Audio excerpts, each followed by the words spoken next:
like update this. Like this needs to be revamped, or they need to do a new season or something, because what is here now, they have same elements Blue Lock got. They have the same voice actors. The same guy that voice acted the Phantom Six Man Kuroku is the same nigga that voice acts Nagi in the dub. Like that's what I'm saying. The animes are feeding off the same energy, literally.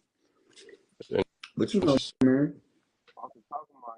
I feel like probably not. I have to think about it only I want because you to talk a I little feel bit like more the about the majority of Michael B. anime Jordan thing, though. don't. Do you think there, like, I, do you think there's any anime right they now can't on truly top of be. your, like, on the top of your head, you could be like, yo, I want to see him do a live action to this.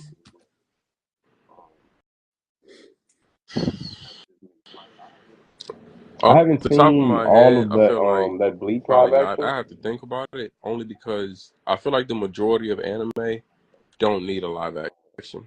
I think it's just like some animes that can't truly be Watch the rest of it. So I referenced correctly like to through stay like anime flesh and blood. niche of things that That's just can me. transfer Like over. I think One Piece is doing a I phenomenal haven't job. seen I all of think Cowboy that Bleach Bebop live action, could have but been what I better did see, I wasn't really a for what fan they of. did do.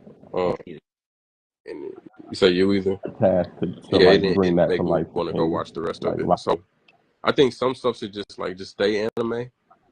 But I do think out of the small niche of things that can transfer over, I think One Piece is doing a I also phenomenal think they job. casted the wrong guy I to think play the Cowboy MC. Bebop could have been better, but I want to give them points for what they did do. Dude, it was. I think he just Because wasn't the I right think pick. that's Like a hard it task wasn't. to like bring Like he that to life in had actor. It like just live that action wasn't the role form. for him. Cowboy It could have. Bebop. I think they did a decent job, but I think they should have came out swinging a little bit harder. I also think they casted the wrong guy to play the MC. I feel like he was kind of old, I but feel like he wasn't tall enough. it was a few. I think he just wasn't the right pick. Like it wasn't. Like, and he's not a bad Suave nigga. actor. It So just like when that wasn't the they role for like him. to If he pick was more him, tall, like more of a like, okay, this nigga tall, I would have believed it. Cause Spike is tall as shit. Yeah, he didn't really. In the anime Cowboy Bebop, I'm pretty sure there's at least between 1 and 3 references to somebody talking about Spike's height or describing Spike, and they're letting it be known like I could he's believe it because he's guy. like a suave nigga. So like when they Yeah, so I didn't like that they picked a short guy to play his role. Like, I was like, was what are we doing? throwing out weird, this Yeah, one, it I was feel like weird. would be easier to do. it's like getting a smoke. It's like hiring. It's like putting Smoker in the anime. I mean, the live action, but he don't smoke. Like, what we doing? Piss me off. Easy I though. think That's what I'm saying. But that's a dope show. okay, I could throw one If out. we got a live This one action for I feel that, like would be I easier wouldn't to be mad. do. 'Cause I He do could fuck with that. direct Kuriko's No Basket, and I feel like that would be hard. A word? I think so. Yeah. I mean, see, I think that's a hack because it's sports. That's easy though. It's too easy. But We just got to that's a make a dope sport. show. We just got to make a sports If we movie. That's got a all lot it of is. that, I wouldn't be mad because I do fuck with that show. Yeah, me too. Me too. I, uh, like that's a late. It's like any work that Michael B. Jordan has like gained over the years, especially these last 2 years with all his success. It also begs the question. I wanted to know who would be The fact that he would backing want this to movie, help him, so I he know could how get. much is going to be in the budget. But whatever. I ain't gonna lie. I feel like I don't want to just say anybody, but like out of the network that Michael B. Jordan has like gained over the years, especially these last 2 years with all his success, I feel like anybody who would want to help him, he could get. But his name ringing bells right now. Who? Okay, that's a fair point.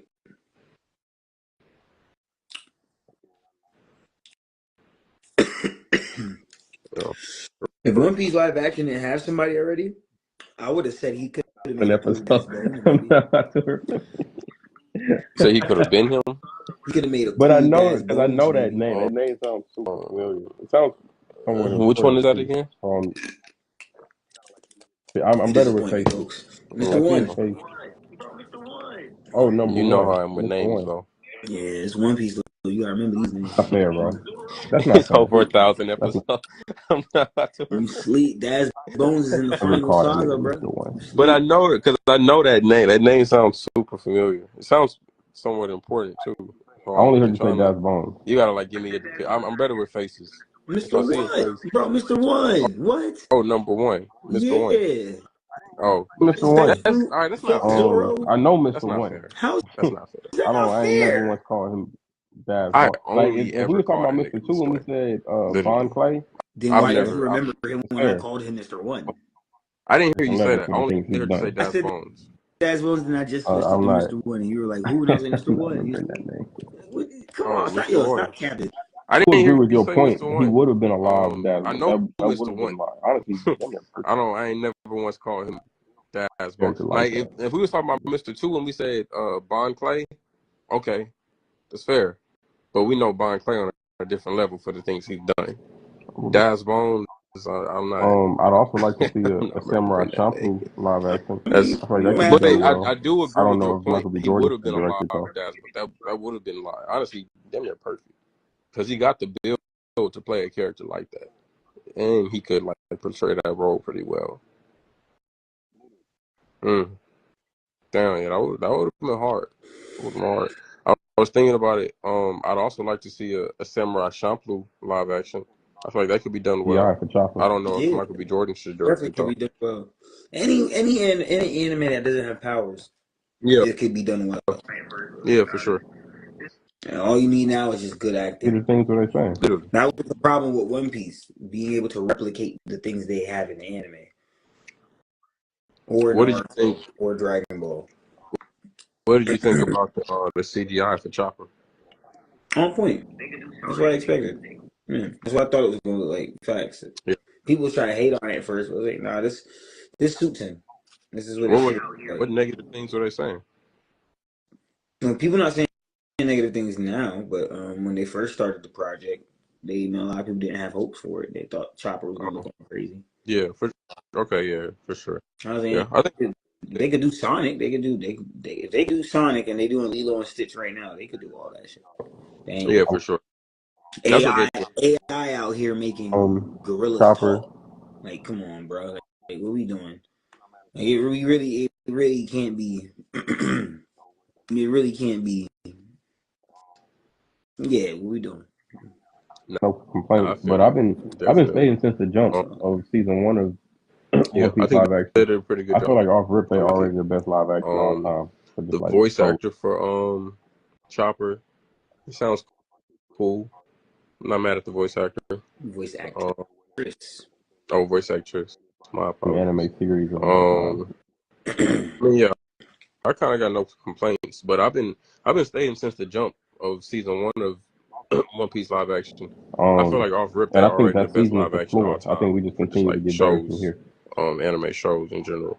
I think they're off to a Older fucking don't miss. terrific start, It's crazy. and I think they're gonna finish at whatever season they finish as the greatest live action anime series of all time as well. I mean, Um, the only I thought successful one and the only one. So yeah, li- they already have that title. literally off of one season.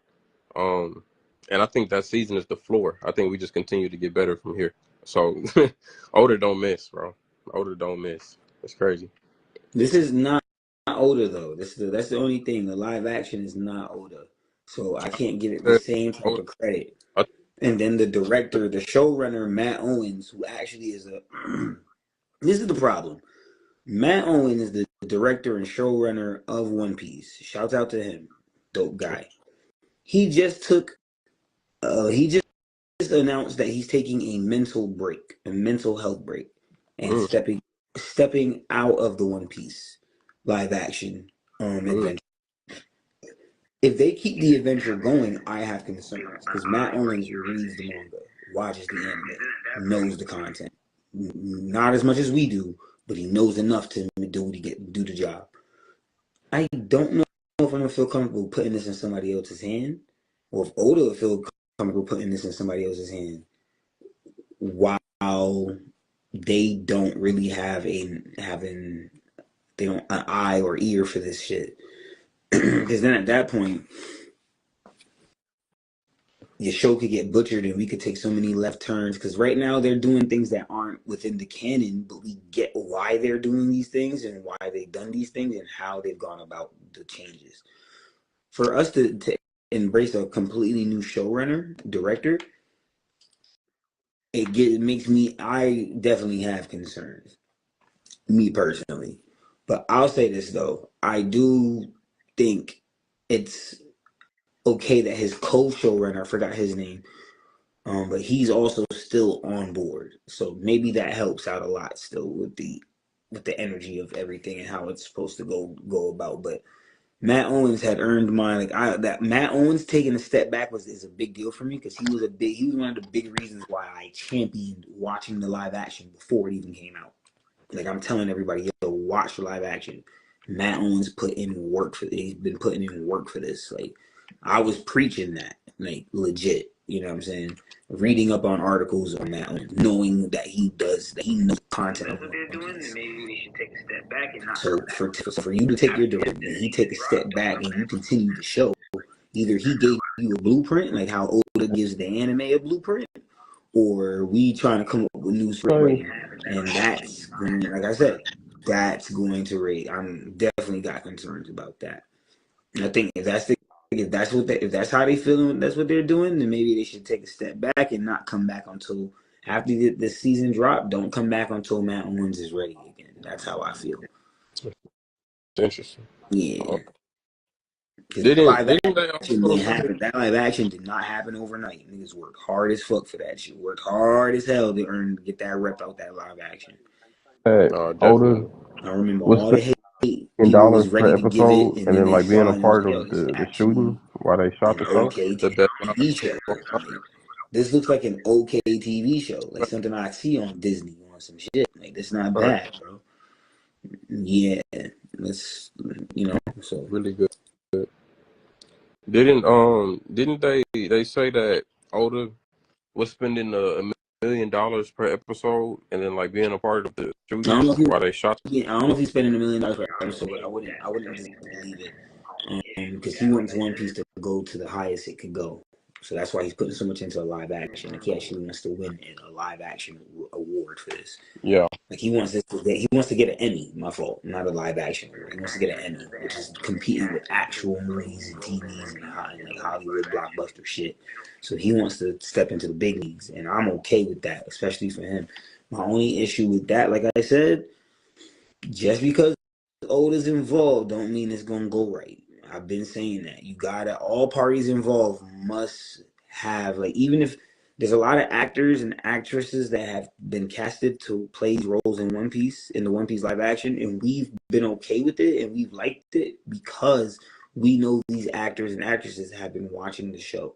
Like before they even got casted, they were fans of One Piece. for sure. But that doesn't mean somebody that gets casted today can't go and become a fan of One Piece. And by the time they get to really acting out what they got to act out, they can understand the role and the character. They can understand the character maybe just as well as somebody that has been a fan for 10 years plus.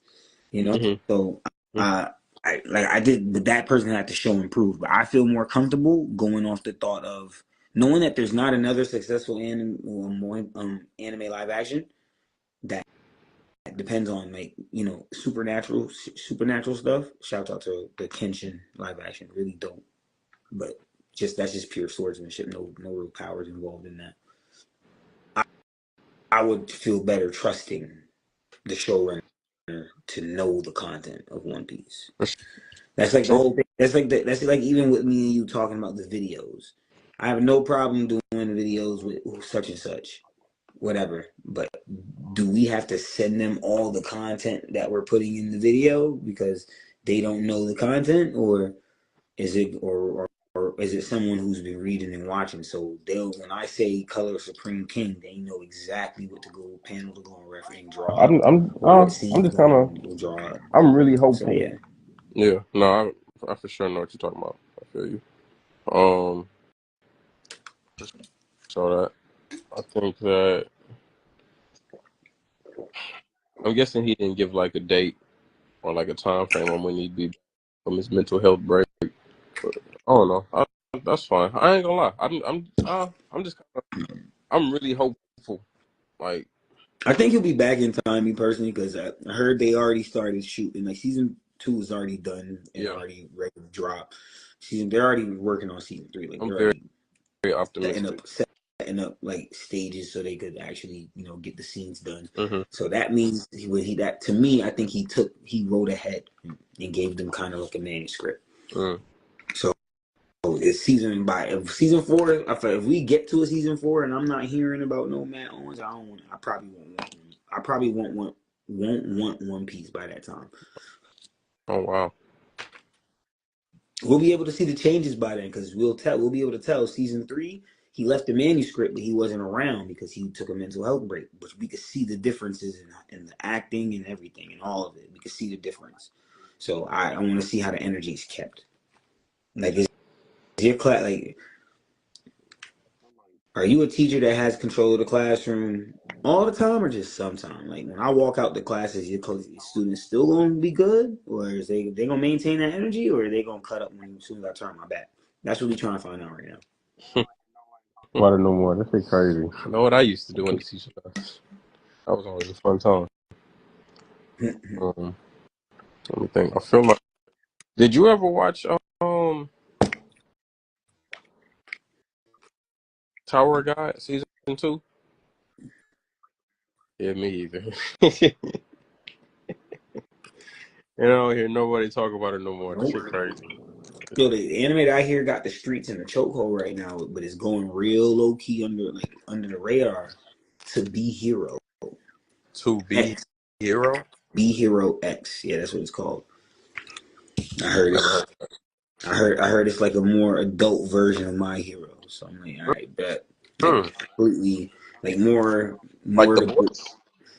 I don't know completely. That's not what they said. That's what I get. That's the vibe I get when I hear that. Okay. So Okay. I definitely want to check that out because I've been seeing people review it on TikTok. Crazy, like it be popping up randomly. I'm like, yo, and scenes be looking kind of I cool. I'm don't. like, okay, I gotta check that out. Word. Interesting. No, that's some great content right there. I love like adult superhero content is some of like the best shit you could put out. So is that I'm assuming seems to say it's low key, it's not on like Netflix or Hulu or nothing, huh? It could be on Hulu. I don't got Hulu, but I got I Netflix. don't got Hulu either. I'm on Netflix. Not on Netflix. I bet. I'll probably have to watch that on my spare time on the website or something. It's been coming out for a while. I'm just waiting until season 1 done, and then I'm gonna just watch the whole thing. Bet. Okay. Yeah, I'll probably do that shit too then. And then Fire Force been going crazy. What else? Windbreaker been going crazy. I gotta catch up on Ain't this new Windbreaker. Fire Force I only season yet watched like either. three episodes of season 2 so far, but I enjoyed the 3 episodes I watched. At the Yeah, I'm time, still behind there was only season 3 1. episodes out, and I was just like, I'm gonna just let it build, and I never got back to it. I only seen like 4 episodes to the first season. Yeah, But what I seen was good though. yeah, same here. But it's honestly a lot I need to catch up on. I haven't seen this new Fire Force season yet either. Fire Force is nice. I've been hearing good things. Um, then I gotta catch up on the new One Piece anime that's been dropping. I've been seeing some scenes.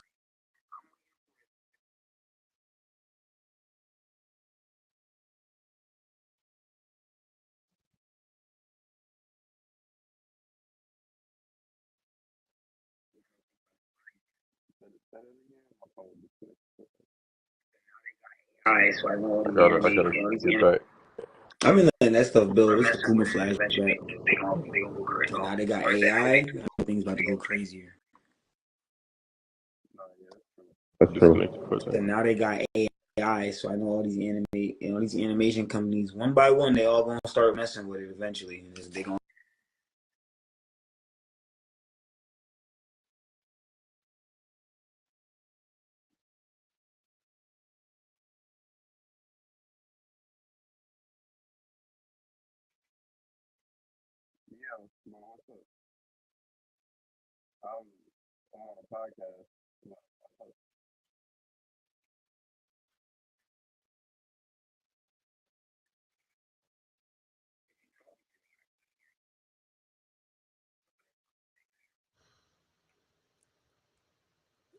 Say it.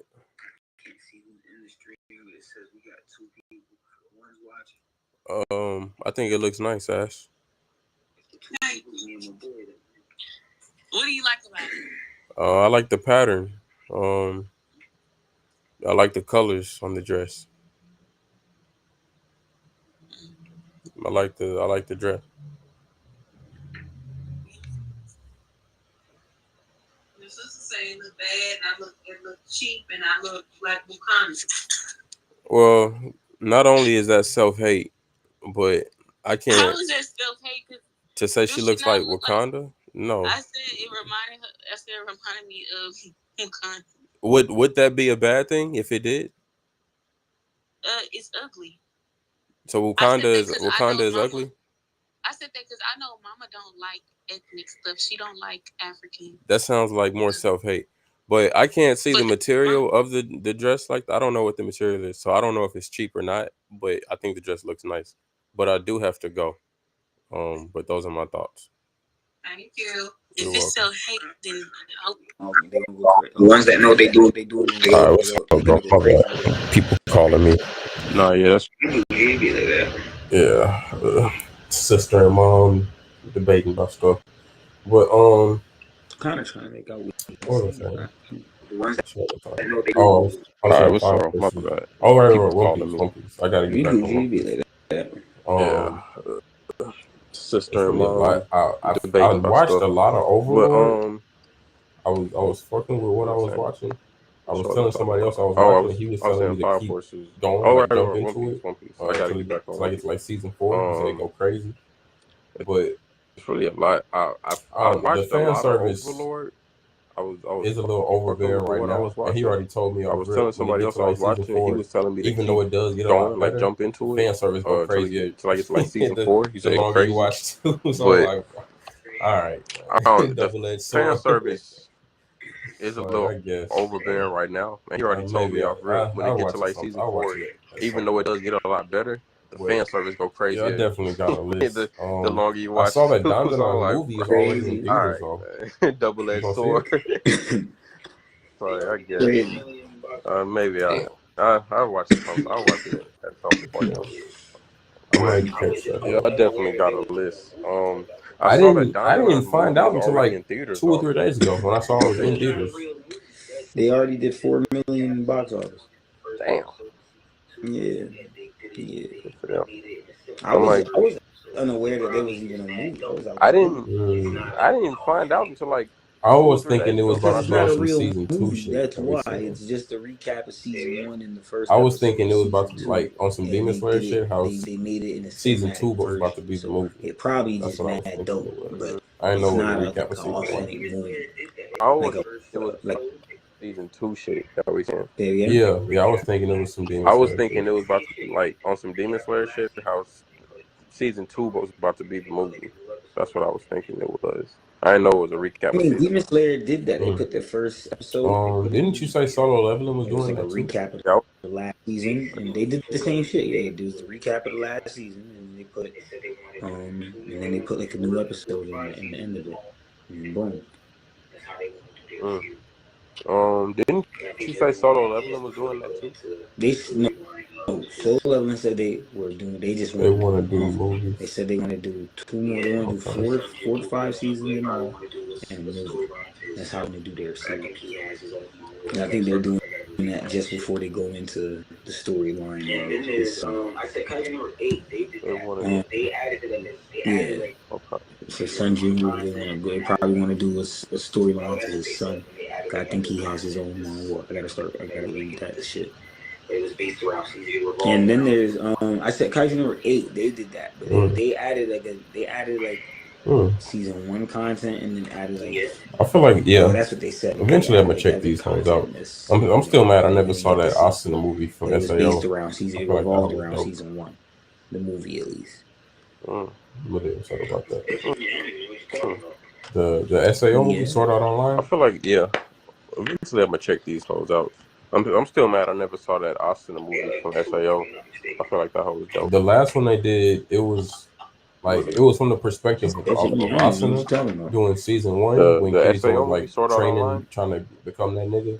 and when she was like with that guild, so it was showing that. They got like 2. If I'm not So mistaken. when I heard that, I was like, "Damn, The that sound last loud one as they fuck." I really, did, cause it was we both like it remember was from the Asuna used to be that perspective bitch. of She used to be Asuna one of them, doing like season right there 1 with when Kirito. Kirito was like They was training damn to near equals become that nigga, before she and took when that she was like with backseat that role. guild. So it was showing that. But yeah, I heard that. I was When like, I "Damn, I heard didn't know that whole that, I was like, loud." damn, that So sounded loud I'm as mad I fuck. I haven't seen really, that her cause yet. we both remember Asuna used to be that bitch. Like she used to be one of Oh them, yeah, like definitely gonna right let you there know with what it's like when Kirito. I'm They was gonna watch it in like damn the near next equal week. She was before she like It took just that. be that hard for me to backseat find it role. on But yeah, websites. I think I heard that. I was like, I've damn, I looked it know up that whole line. before for So sure. I'm mad I haven't seen that her yet. Where? Nah, yeah, Um, definitely gonna and let you you know be what it's telling me like when about I. Blue I'm Lock. gonna watch I'm it in already like the knowing next off how week. season 1 It just was. be I hard for don't me to fuck with. I find just it don't got on Hulu right now. That's the only reason I haven't seen it. websites. I think I've looked it up before for sure. For sure. And then you be telling me about Blue Lock. I'm already When knowing off how season 3 season dropped? 1 was. I know I'm gonna fuck with it. I just got Hulu right now. That's the only reason I haven't seen it for real. Word? Okay. Okay. Yeah, season 3 gonna be different. And One When Punch season Man 2 come drop? back this year, right? They just started production of it, so I'm Supposed guessing to. end of 2026, All right. if not 2027. Shit, man. Okay. So we in 2025 I right I now. felt like it was I'm One guessing Punch Man come back October. this I year, right? thought, supposed to. but I could be wrong. Yep, waiting for Okay. that to drop.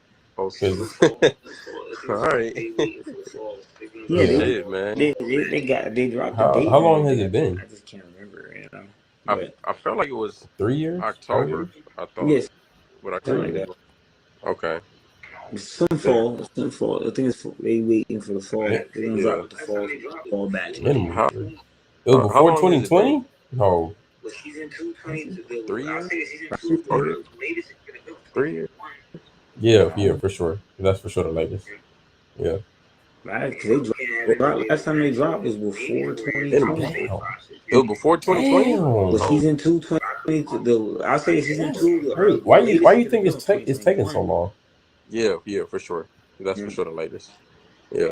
We can't have it no later than that. So maybe But 4 this shit years. I been would say this manga been out. But I could be wrong. I ain't check up on One Punch Man. Why You don't drop every you month? think it's taking so long? The author taking long. I didn't know that. Okay. But They've been having content for it, but he manga been literally out. he don't drop religiously. He Like he drop a Don't drop every chapter. month. No, that nigga drop a chapter, then that nigga chilling. Okay. I didn't know that. No, I don't know if it's health reasons or what. I was thinking this He dropped nigga. one chapter, but it's 75 pages. Gone.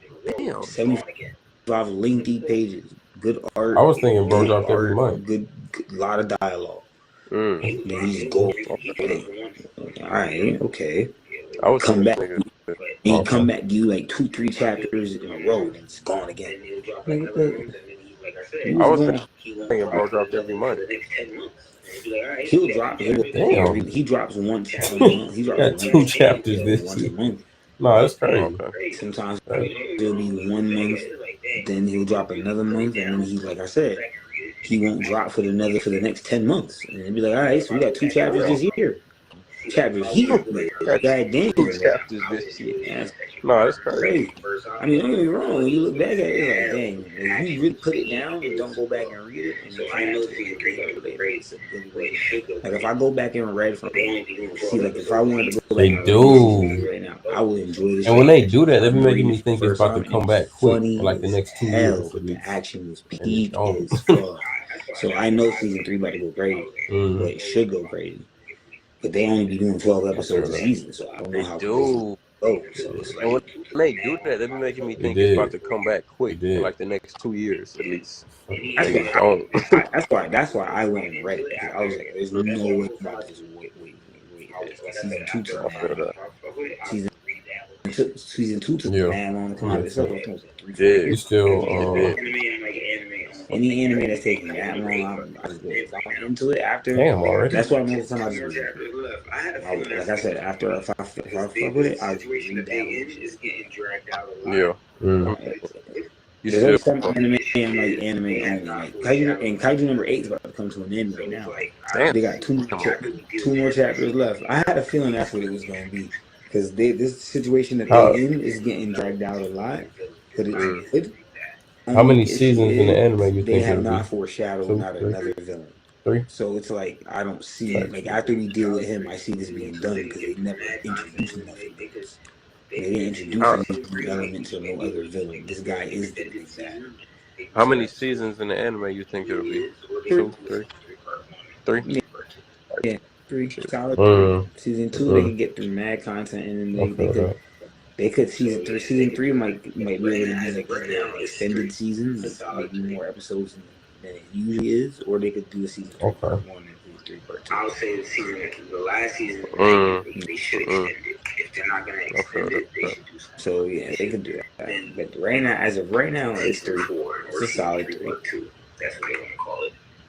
But they got a lot. Okay. I would say the last season, Did you they ever should extend it. If they're not gonna extend it, finish they should do watching something else. Sakamoto They Days? should then season 4 What or is season 3 part 2. That's what, what what they you want to rated? call it. But they got a lot. They got enough content to get through Were it. you expecting a 7 out of 10 when you Did first you started ever watching finish watching Sakamoto Days? it? Fact. Yeah, That's exactly what I was it's cool. expecting. What you rated? It's cool. Yeah, I give it a 7 out of 10. Were you expecting a 7 out of 10 when you first started watching it? No, I was expecting a 9 or 8.5. Yeah, my bro. That's exactly what Shout I out was to my Right. guy expecting. Menace. Shout out to my guy Menace. He was Right. he was hyping this shit up OD, and I finally got to it. Like, you know, but he told me you just gotta get Yeah. that first season Some out parts are way funny. early. Some That's parts are what people funny. usually say because season Right. one is your build up season. I'm not mad at it. Let's see what Right. happens. Yeah. I'm But not I think the I didn't concept is enjoy really it. Like I dope. watched Like, it. I they thought really it was could have cool. turned Like up certain parts way made more me than what they're laugh, doing. and certain parts I was like, Yeah. okay, I'm Like, mad the into concept is Some really parts are funny. Some fucking parts are cool. funny. I feel like Yeah, the show's not cool I don't enough. think it's it's Like, definitely especially with the not lore they have tight behind the for it. Yeah. the MC. Yeah. Like, But I think the the concept way was he's really dope. Like described, they really could have bro, turned up way he's more dealing than what like they're doing, fucking I feel like. Kakashi or like the Like the Yellow concept is Flash. Like, his really aura is fucking cool. I feel immense. like They could the make show's the not show cool like a enough. lot more Like cool. especially I feel with like the I'm watching the lore they PG have anime. behind the Like, not MC. even Like PG-13, just the way straight he's PG. described, bro. Which is cool, He's damn like because fucking it's Kakashi not or like the Yellow bad. It's just Flash. like, Like his I aura see the is potential, and they immense. could They turn it could up make way the more show if they like a wanted lot to. more cooler. I feel like I'm watching a PG anime, like not even PG-13, just straight PG, Well, which they is try cool to keep it. because it's not bad. It's just like I see the potential, and they could turn it up way What's more good, if they wanted to. Strawberry?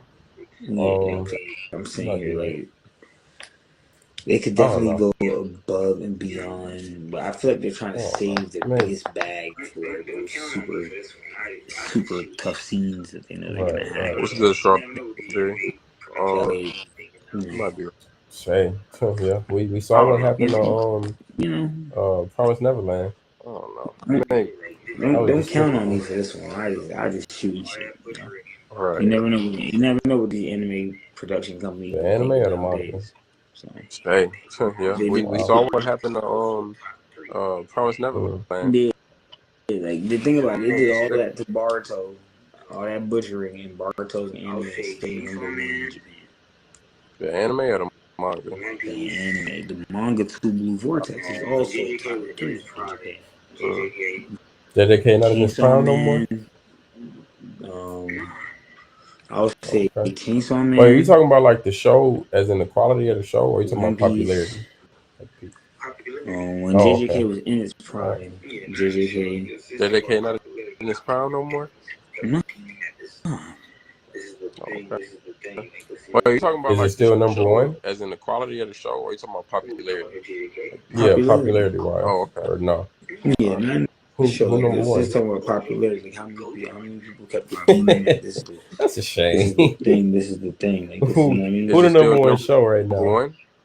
Who we talking for JJK? Yeah, popularity wise, or no? Who No, number one? Gojo might be #1 popularity. That's a shame.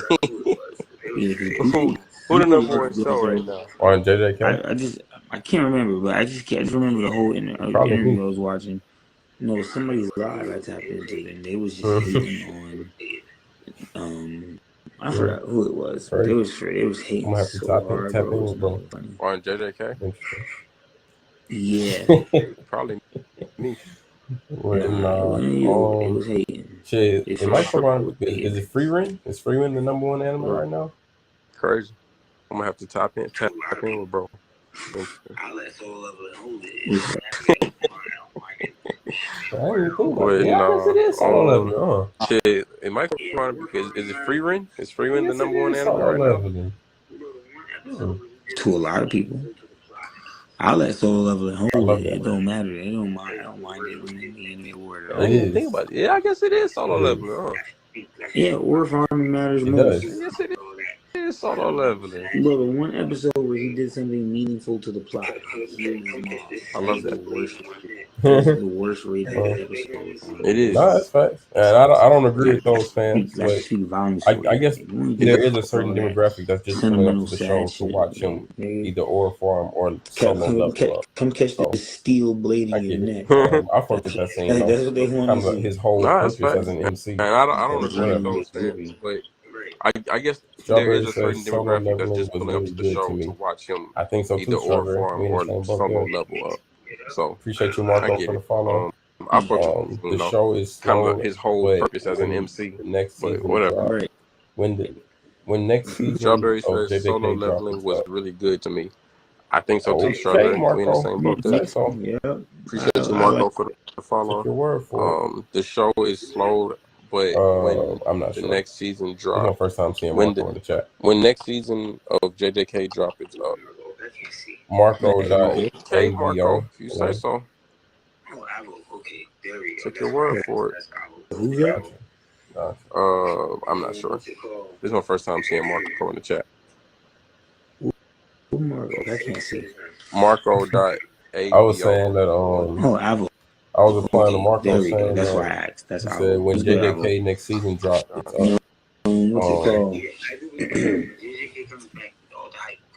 Okay, say what you said just now. I blanked out.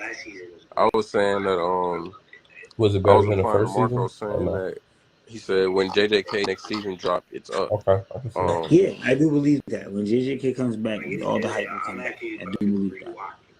Because their last season was great, in my opinion. I loved it. Was it better than first season or no? Yeah, to me, it's better than first season. Okay. I want to watch the first 5 episodes of season 2. Like I'm actually about to go rewatch it. No cap. Then after the movie, watch season 1. I wanted to go JJK. I wanted to go and watch because that is watch the rest of season 2. I wanted to watch the first 5 episodes of season 2. Stop it there. Then go watch the movie. Then after the movie, watch season 1. And then after season 1, watch season 2 because that is watch the rest of season 2. So, that's how the actual timeline goes. No. Yeah. I think that's a pretty good place to I start. want to watch it all. I am excited to talk to you about One Piece coming up soon. I was talking to Trey comes about out it a little bit a couple days ago. For sure. I feel like we're really getting to the shit. Like we really, and the more I read, the more I'll be like, damn, I think that's a pretty good it's really place to Final start. Saga. Like One Piece is ending soon. Talk to you about One Piece like, coming up soon. I was talking to Trey kind of about it soon, like a little bit a couple days ago. It's kind of wild. Yeah, I feel like we're really getting to the shit. Like we really, and the more I read, the more I'll be like, damn, it's really Final Saga. Like One Piece is ending soon. Yeah. Like, not soon, but kind of soon. Like it's kind of wild. Yeah, somewhat soon. Any last remarks you got, Nika? Is that the anime they dropped the trailer for? Okay, I saw that. That did look dope. That looked like it could take the spotlight from a lot of shit. No, there's this new anime coming out called Gotcha Something, and I don't want to see it. It's dope as hell. Is that the anime they dropped the trailer for? Yeah. Okay. I saw that. That did look dope. Yeah. That looked like it could take the spotlight from a lot of shit. And then there's this other anime that's supposed to drop this summer, I think in July as well. It's an anime where I guess they use like blood for most of their stuff. Like, they be fighting. Appreciate y'all for joining us. Hey man, appreciate you, Marco Avo, for the follow for joining us. Good night. Until next time. Again, I saw. Just finished. Yes. Okay. That's all I. Dope. Fuck with it. Appreciate y'all for joining us. Hey, man. Appreciate you, Marco, Avo, for the follow, for joining us. Good night. Till next time. Peace.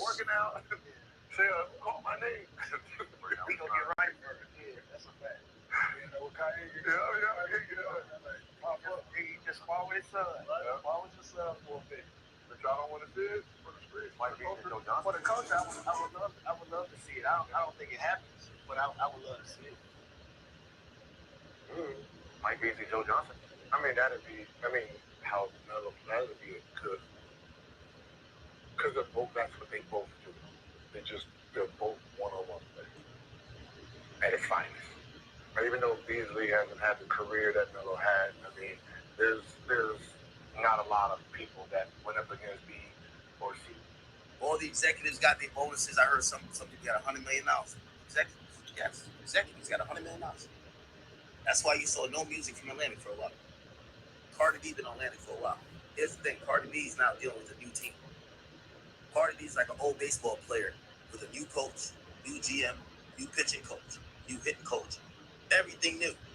Atlantic is brand new. And even if you're a superstar caliber artist like Cardi B, when you say, let's just drop this teaser real quick and I'll be back in 8 months, they're like, bitch, what? You supposed to spend $3 million for you to come back in 8 months? Wait, hold on. Financially, that don't make sense. If you spend it at $3 million, you about a couple of salaries. It's a lot of things that's changed. Atlantic is very different. I do believe Cardi might have some issues. Because you see all them old niggas, and I hate to call them old niggas, but, and I don't want to call the names of those people. Shit, I would. The Kaisers and the rest of them niggas and everybody else, shit, even, they brought 300 in, the Kevin Lyles, because all of that is now under Atlantic Music Group, so they acquired a bunch. They got rid of all of them niggas. So all of the niggas who used to be on their hands and knees for Cardi, they're gone. They're gone. Out of here. Kaput. Now, your label is ran by a couple YN white dudes. The heir to the throne, Elliot Grange. If I tell you what Kaiser said about you, it'll be a war.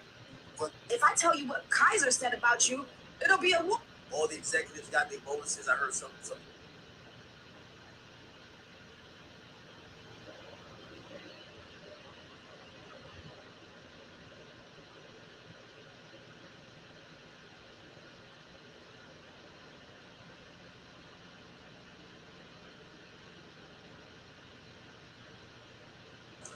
Please excuse me. Just be like, all right, nah, fuck his resume. He can't beat me. There's nobody at his position in the league, ex-league, that will just challenge him. Thinking his resume is worth some shit to him. I bet one of the NBA players won't play him for his job. The whole list of them. Hey, if he said, Rui, hey, let me play you for your job, and I get on that team. He'd be like, yeah, I'm good. Here's the, hey, Brian, what you think? Snot. Okay, we know who's going to compete in the NBA, bro, right now. Yeah. So we know 5-on-5 is different than 1-on-1. Beasley had an amazing college career at Kansas State. Pro career didn't necessarily live up to what the expectations were, but how good of an individual scorer is Michael Beasley? Elite. Yeah. Elite. He got the size, he got physicality, he got the skill set. A dog. That's why, that was even interesting to begin with. Even before they played, everybody was like, ain't nobody beating Mike Beasley in 1-on-1. That's been his pedigree as long as you've known him. That go back to middle school, high school, AAU. At every level, Mike Beasley has been the same person when it comes to playing basketball. Like, that's a matchup a lot of guys don't want to see. Household names don't want to see these. So the NBA didn't go his way, but even when he was in NBA jerseys, he still was a threat at all times. Yeah, ever since high school, growing up, he was the best to me out of all those guys. They had O.J. Mills, all those guys in his class. But to me, he was just the one that could always score from 12 to 15 feet. It was automatic. bring my next question. Obviously, y'all seen a lot of basketball play with and against a lot of hoopers in your time. What would be the best one-on-one matchup in your opinion? Two guys in their prime playing one-on-one. What would you like to see? Ever, like just ever? Anything. You can pick two guys to play one-on-one against each other. Roll the ball out, 3 dribbles, 5 dribbles, whatever y'all want to do. For my generation, Cole and T-Mac. I bounce around. I like AI and Steph. Ooh. Who do you think is winning that matchup? AI and Steph. I ain't never gonna bet against Big Bro. I like that matchup. Okay. He ain't gonna get me cooked on this shit. I'm fishing. That's what we call fishing in the community. Yeah. For me, I'm gonna say Jamal Crawford versus Lou Williams. Yeah. Ooh. I like that. Me and Maul actually played one-on-one on camera, but we keeping it to ourselves. Oh, so tell me what you mean about. We keep it. Me and Maul, we had some fun. We had filmed a promo for the Clippers at the beginning of the season. I introduced the Intuit Dome. Okay. We just mess around and you know how I get. Just how I get. We had some fun, but we kept it to ourselves. Will we ever see that video? Never say never, but it was one of the things. It was just for me and him. You know what I'm saying? Yeah, just for see. It was just for us. You know what I'm saying? Okay, question back to you. One-on-one, two players in their prime could be anybody. Who would you want to see battle it out on the court?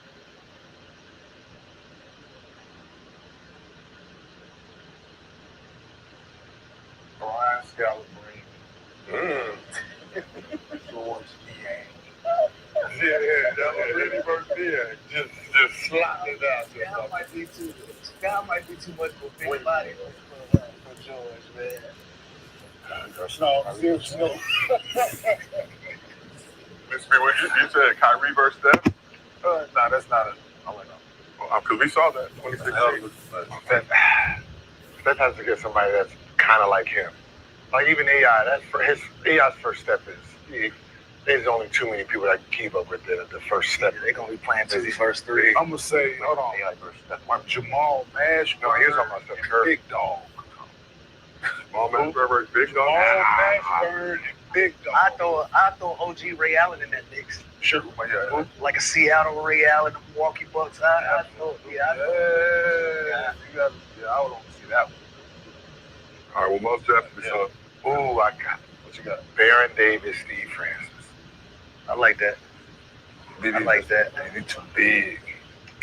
But there's more skill. You ain't got no. Well, you know what's the funny? That's why my NBA players be like 2 dribbles, right? Because in 2 dribbles you can't be physical brute basketball. BD winning that one. 2 dribbles, BD winning that one. You give him more than 2? I don't know. Okay. You give him more than 2, Steve. I'm gonna go with Steve, but you give him 2. But BD got that he gonna win. Yeah, it's that pop way. BD got that. Any big, he gonna put that shoulder on. Yeah, BD a big ass guard, man. Yeah. That boy, listen. Kobe versus Mike. Yeah, because that's easy. That's too easy.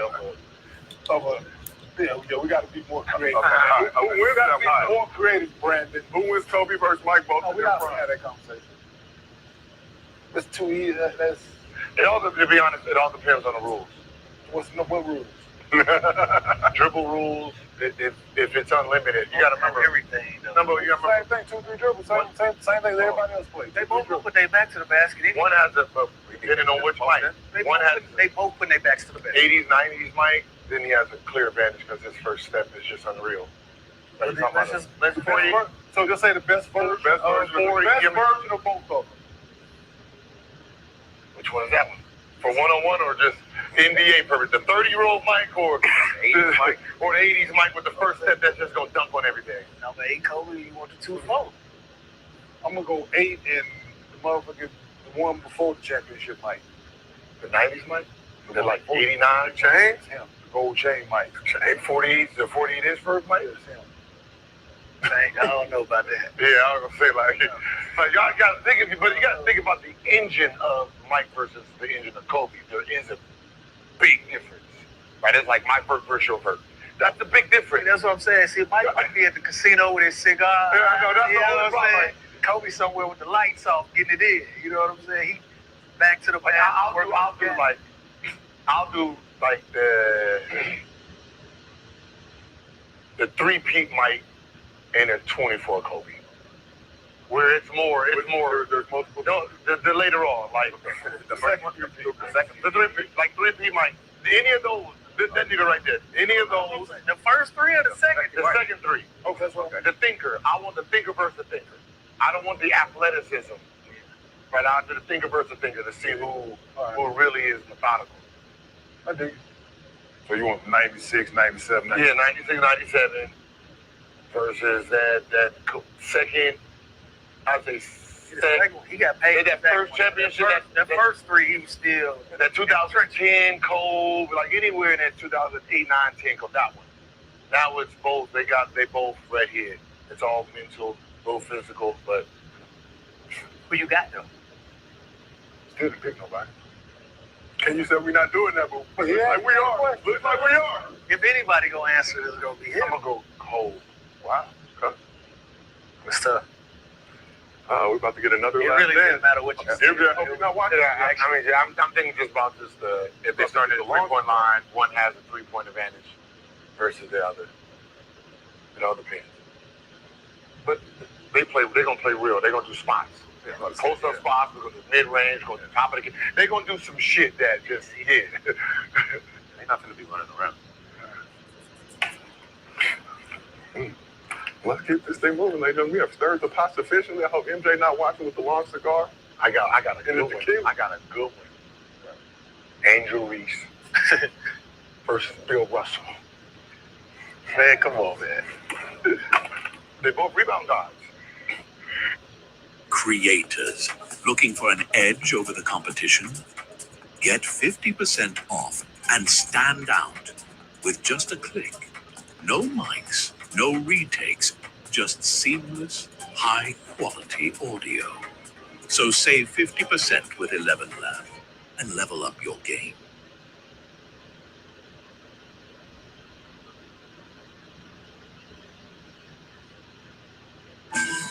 Adobe Creative Cloud enables me to work for myself on lots of different projects. It's always important to try new things in your work. It stops you getting bored. It makes things fresh. It opens up a whole other world. It makes you feel like a complete creative. I think Angel Reese gets better though. She's still very early. She gets better and better. Look at the ball. One shot, 40% against white. I think there's a lot of room. I'm just saying, it's not like. But I think she got a lot. It was a different time. He was doing a lot of shit off the court, Jill. It ain't got nothing to do with the fact that he was bigger than everybody. He shot 40% from the field. I don't know how anybody goes past that. Like, I don't know how you want to cut it, how you want to skip it.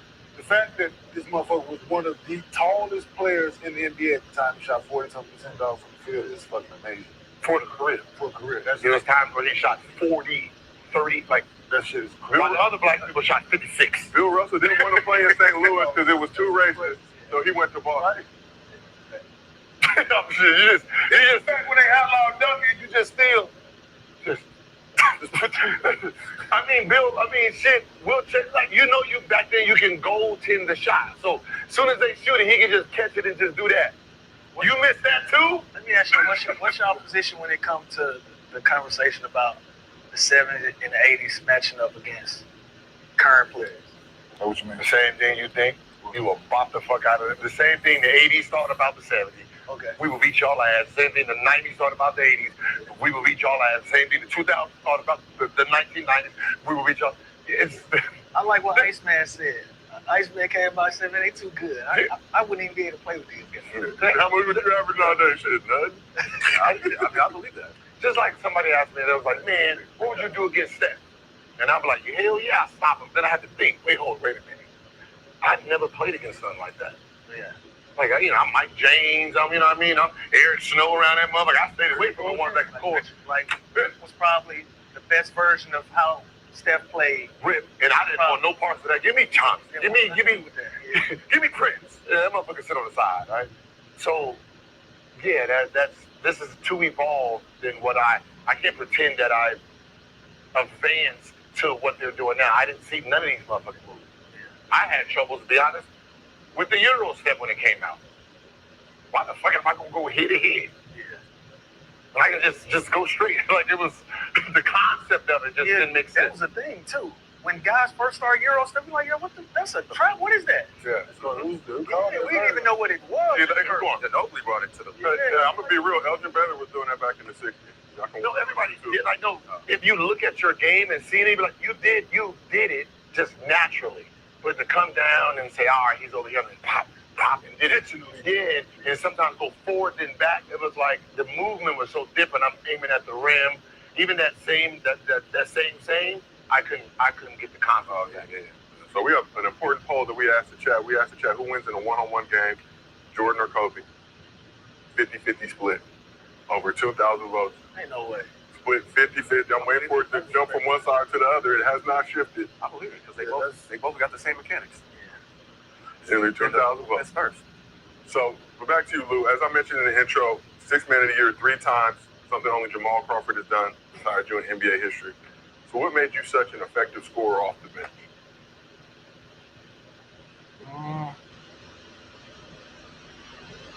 I knew I only had a short amount of time to make it happen. That was one of the things that I had to get adjusted to, being wired for it. And I was kind of naive. I didn't even understand what being a 6-man was. I was so young and still trying to figure out how to stay on the court that it really wasn't even like a thing to me. They had to tell me that J.R. Smith beat me for the 6-Man of the Year award early in my career. It wasn't on my radar. It wasn't something I was going for. I was just hooping. And they just came in and was like, hey, just by the way, you came in second in 6-man vote. I was like, what the fuck that mean? What does that mean? I literally didn't understand what it meant until then. And I was like, oh, it's an award? I was so happy to be in the NBA. Personal accolades and awards never crossed my mind. I was just a wide-eyed kid, like, I'm really living my dream. Yo, so how was that coming off the bench? Like, because you came out of high school, right, as a star, starting and everything. Like, how was that adjustment? The adjustment for me was, I knew I wasn't going to play. So when I got drafted, they said, look, obviously we got AI, we got Kevin Ali, we got Willie Green. You're 17 years old. We're going to bring you along. You're 2 years out. That was what I was told from the beginning. You 2 years out. So knowing that, I went in there was like, well, all right, ain't no pressure on me. Ain't no pressure for me to be effective soon, so let me just keep working on my game.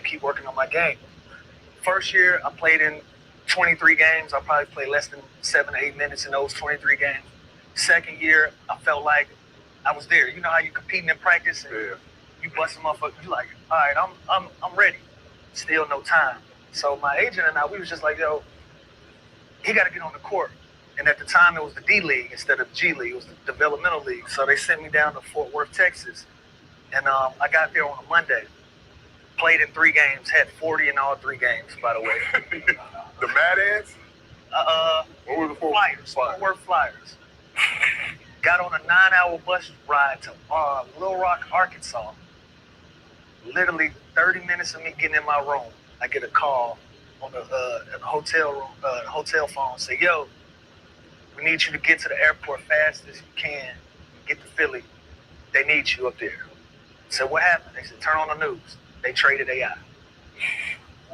AI gets traded.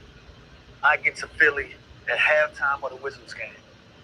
And I played the whole 3rd and 4th quarter and never looked back. Never looked back. So I never had the opportunity to really digest where my career was going. I got through in the fire and it just never stopped from there. Then I'm averaging 20-some points a game, starting the whole 9, got my opportunity, break my jaw. 6 to 8 weeks. Guess who they bring back to the Sixers? AI. I get healthy to get back on the court. They say, yo, we're going to bring you off the bench because it won't be good for AI mentally for him to come off the bench in Philadelphia. Hell yeah, that makes sense to me. You know what I'm saying? That makes sense to me. I wish I would have just fought that a little bit more. I wish I would have fought, not because of AI, but because of where I was. Because of where I was and where I was going. If I was more business savvy and how the business worked at that time, I probably would have asked for a trade or something. Like, nah. But again, that's my big brother. You was there. He was there when you got there. Yeah, that's big dog to me. So of course you got it. You know what I'm saying? And from there, it was like 1 year I was on the bench, and then the next year it was the bench, and then after that, that's just what I was. I got the Wizard's curse. I got tight.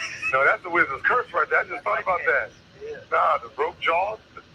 Antoine James. Antoine James broke my jaw. The Wizard. And then the coach. Game. Who's the coach? Eddie Jordan. Wizards. Yeah.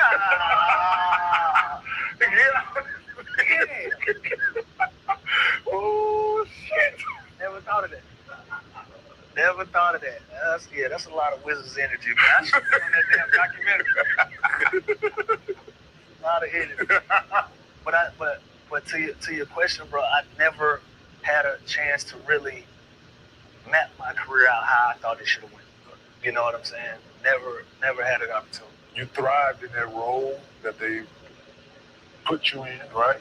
You thrived in that 6-man role, and to your credit, like you didn't know it was a thing. You just like, I'm a hoop, right? Whatever comes with, I'm a hoop, right? So whatever comes with, I'm a hoop.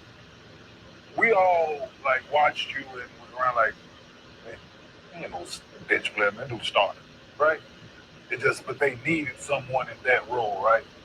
When things weren't going well as a starter, they needed the bucket, they needed this, they knew what they had in their back pocket, right? I did it too well. You did it.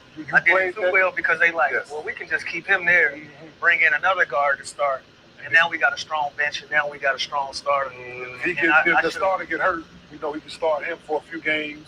We ain't losing nothing. It ain't gonna lie.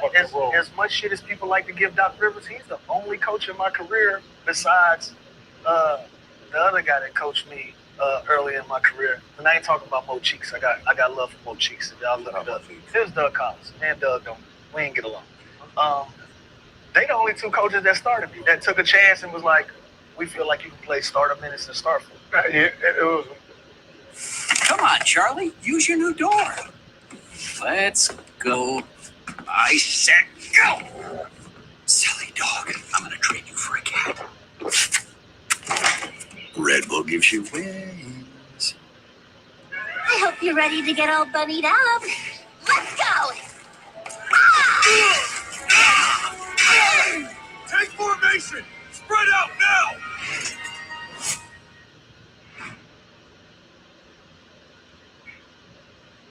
It was the business of basketball that kind of got you fucked over. The business fucked me for sure. Because it's this. It's you, Ginobili, right? It's the great 6 men that are better than someone that starts. So if I start you, you're gonna average 20. If I bring you off the bench, you're gonna average 20. The only thing that changed with those 20 is the tag. You start, you got to get paid starter minutes. That's $80 million. Coming off the bench as a 6 man, there's a cap off because all these other 6 men, you got to get paid this. So when you start seeing players that's like, oh, they're really starters, and they're still coming off the bench, it's because of they're trying to hold the value up and down. So then you became very cheap for a guy who was averaging 20. For what I was doing. Yeah. So it's like, and that's usually what ends up happening to very good 6 men. And he was like, yo, why hasn't he? It's the money. They're like, we want the 20 points, but we don't want to pay him. And he adds to this cap. That's another 30, 40 million a year. I'd rather give him like 8 and 9. And by the time that it was, you know, everybody at that time was campaigning for me to get paid. Yep. I remember all my peers like, he got to get paid. But by the time that came around for me, man, I was so concerned with being moved. People don't realize I played on 3 teams in 6 months. I played on 3 teams in 6 months. People don't realize that I was with the Lakers. I got traded to Houston mid-season, traded back to LA to the Clippers over the summer. So that's in a 6-month span. I'm in 3 different jerseys. I'm fighting for my career. Right. So when it was time for me to get paid, I'm like, bro, I just want to be settled. Yeah. You dig what I'm saying? Mm-hmm. So what I do, I signed a comfortable deal to stay in LA with the Clippers because I finally found a home where I was comfortable with the organization, comfortable with my teammates. I'm at the back end of my career. I didn't go play the free agent game at all because I was so scared of it not going my way. And the couple teams that was willing to pay me, I was like, I don't want to go there. I don't want to go there, and I'm comfortable here. So I missed the boat all the way around. It was just time. The timing was never on my side of my career. So speaking of time, let's take it back to the beginning of your career. 17 years old, Donald's All-American. You decide to go to the league. You're drafted in the second round to the Sixers, Allen Iverson Sixers. What was that experience like for you going from high school, being a 17-year-old in the locker room, Allen Iverson, some of the other vets, grown-ass men, if you will? It was incredible because them guys could have made that shit so hard for me, man. They could have made that route so difficult for me, but they knew I was a kid, and they protected me like Big Brother should. Not just AI. I had Doug Overton. I had C. Will, Stephen Hunter, man. I had Willie Green. I had Kevin Ollie. I had Tony Batiste. I had so many OGs around me at that time. I had real OGs, and as I say these names, y'all think about their personality. Like, I had real OGs that took good care of me, man, and it was a healthy competition. Like, I would battle Willie Green every day in practice, but he would still embrace me. I would battle KO, still take me to chapel with him. I battle AI, still take me under his wing. You know what I'm saying? Like, they brought me along as the little homie. So I couldn't have, even though I was a second round pick and it didn't go exactly how I wanted it to go. I thought I was going to be a late first rounder, but I wasn't in shape in my pre-draft workouts, so I ended up sliding to the second round. But I couldn't imagine being on a different team than I was coming into the league. See, that be my problem. He wasn't in shape for pre-draft. If I'm evaluating talent, I'm evaluating the talent. By you being in shape in June, but the season's in October, November, it has no impact. Like, you know what I mean? Like, But I also was in a draft class of heavyweights: Chris Paul, Darren Williams.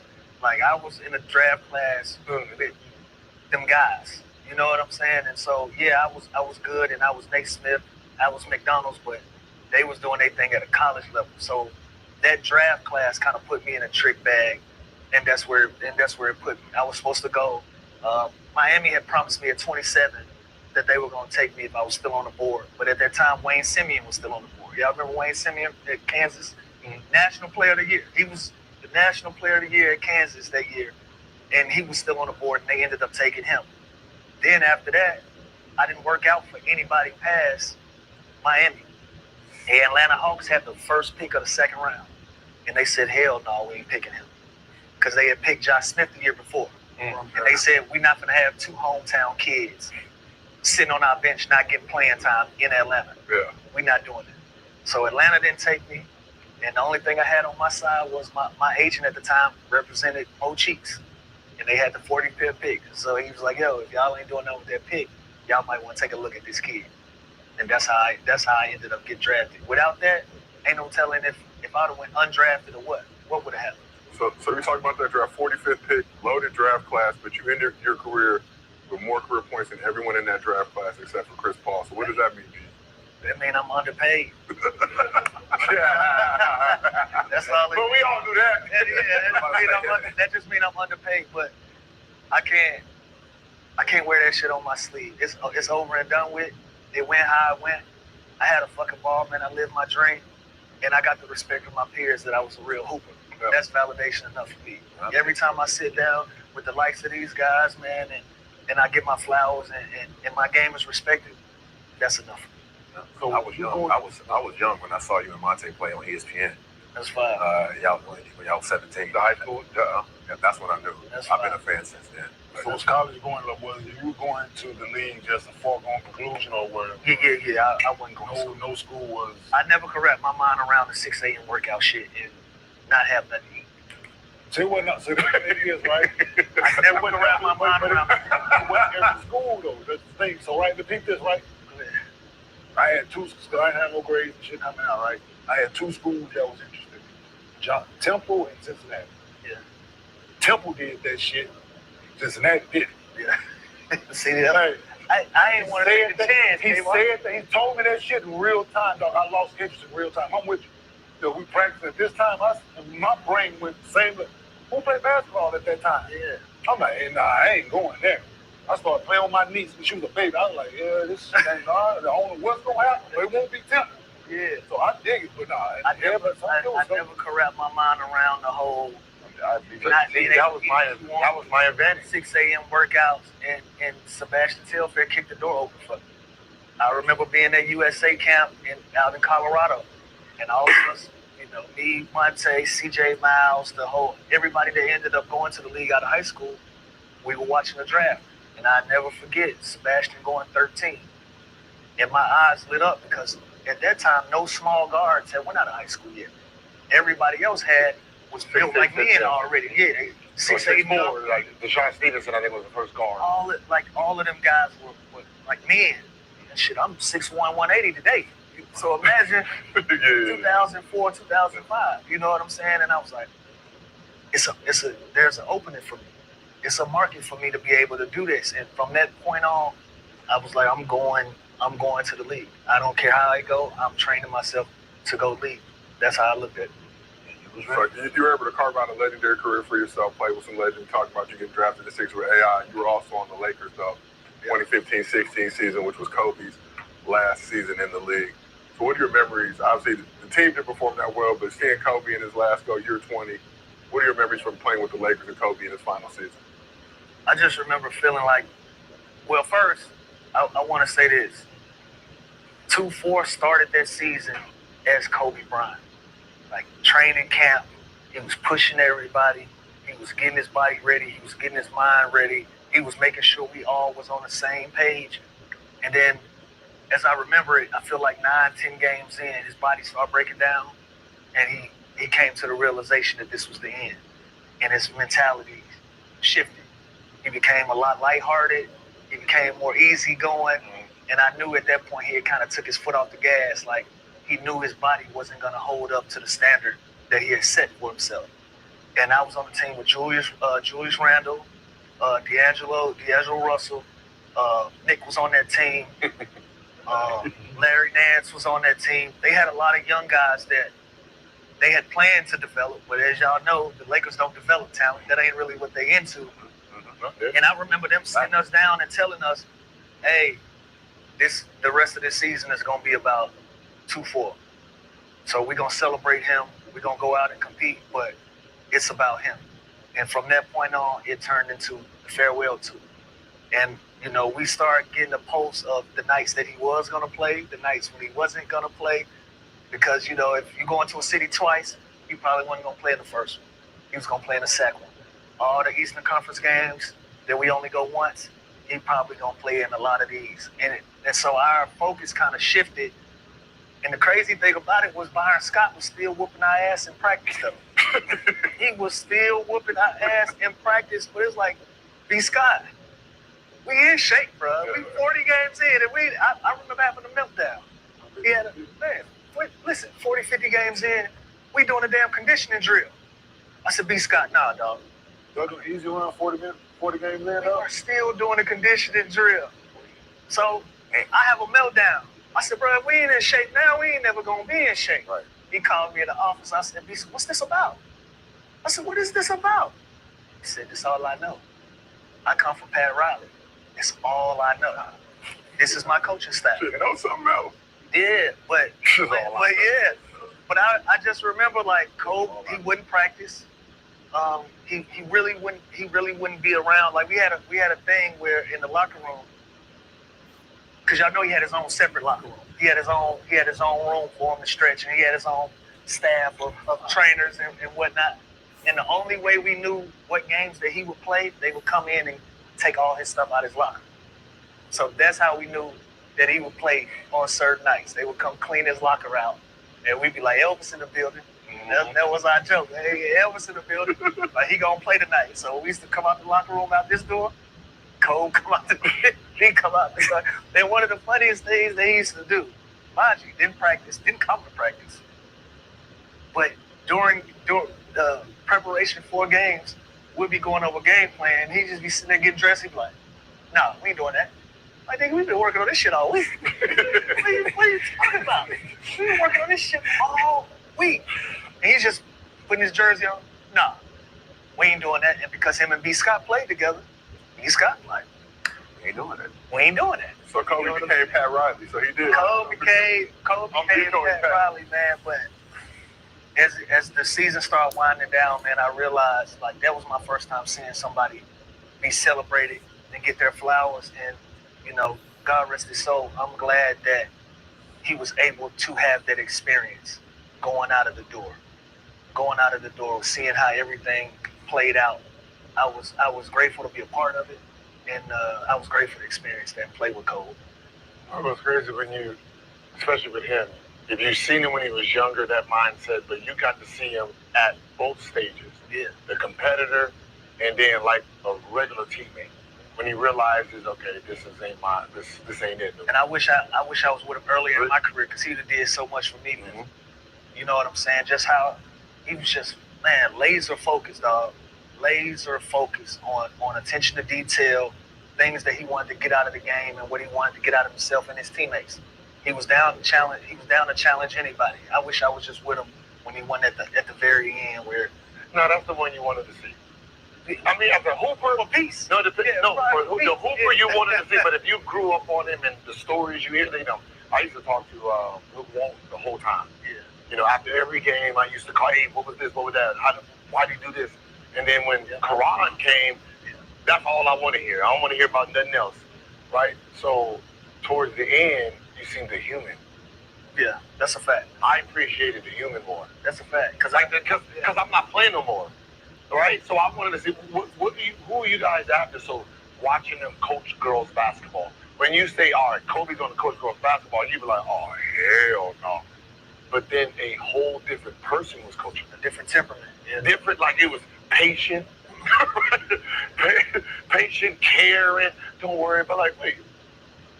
And let me say this while I'm on y'all platform, man. His very last game against the Utah Jazz, I watched that man treat every single person with the utmost respect and dignity you can imagine, from the security to the people that clean the arena. That man sat there and literally, no bullshit, it literally was shit stacked to the ceiling. And I watched him sit there and sign every single piece of anything people wanted signed for him. And that was like the most humbling human shit I had seen from him the 2.5 years that I was with him. I thought that was incredible. I watched that man. Anybody that wanted to come in there and speak to him and show him his love, he didn't shoot nobody away. He let everybody come in there and he showed them all respect. And I'm sure those are memories that all of those people carry with them to this day. Yeah, because up to that point, he didn't allow it. Just he was, like you said, he was so locked in. Yeah. He was off limit. So he understood that in that moment, like you said, he was the human then, so he understood that. Yeah, he took that cape off, man. Like, damn. Yeah, he took his mask off. Took his mask off, his cape off, and it's like, so that's dope shit to hear, bro. Yeah. Man, when King take his cape off, you got to get back home. When he was around his wife and kids, yeah, he got his slippers on. The family through it. Yeah, he got his slippers on. He started, hey, you want some drink, want some food, going in. Here's this. He be like, what kind of fucking Kenyan is this? What fucking Kenyan mother is this? I was about to catch him on the dude, this nigga right here. But he's laughing and giggling and sniggling. That was the first time there. Once you come on board once, you're not a guest anymore. Yeah, so you get 3 shots at my house.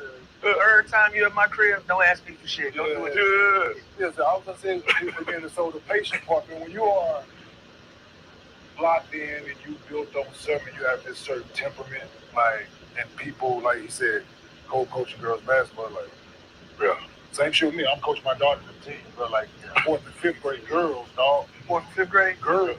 Man, you patient. No, yeah. So and then for me to be doing it, yeah. Oh, bro, everybody like, yo, ooh, boy, hey, I'm so proud of you, dog. Like, so it's you love it though. Yeah, because it's you see you see them get better by the day. That, and it shows me a lot about me, right? So that showed Kobe a lot about himself as well, right?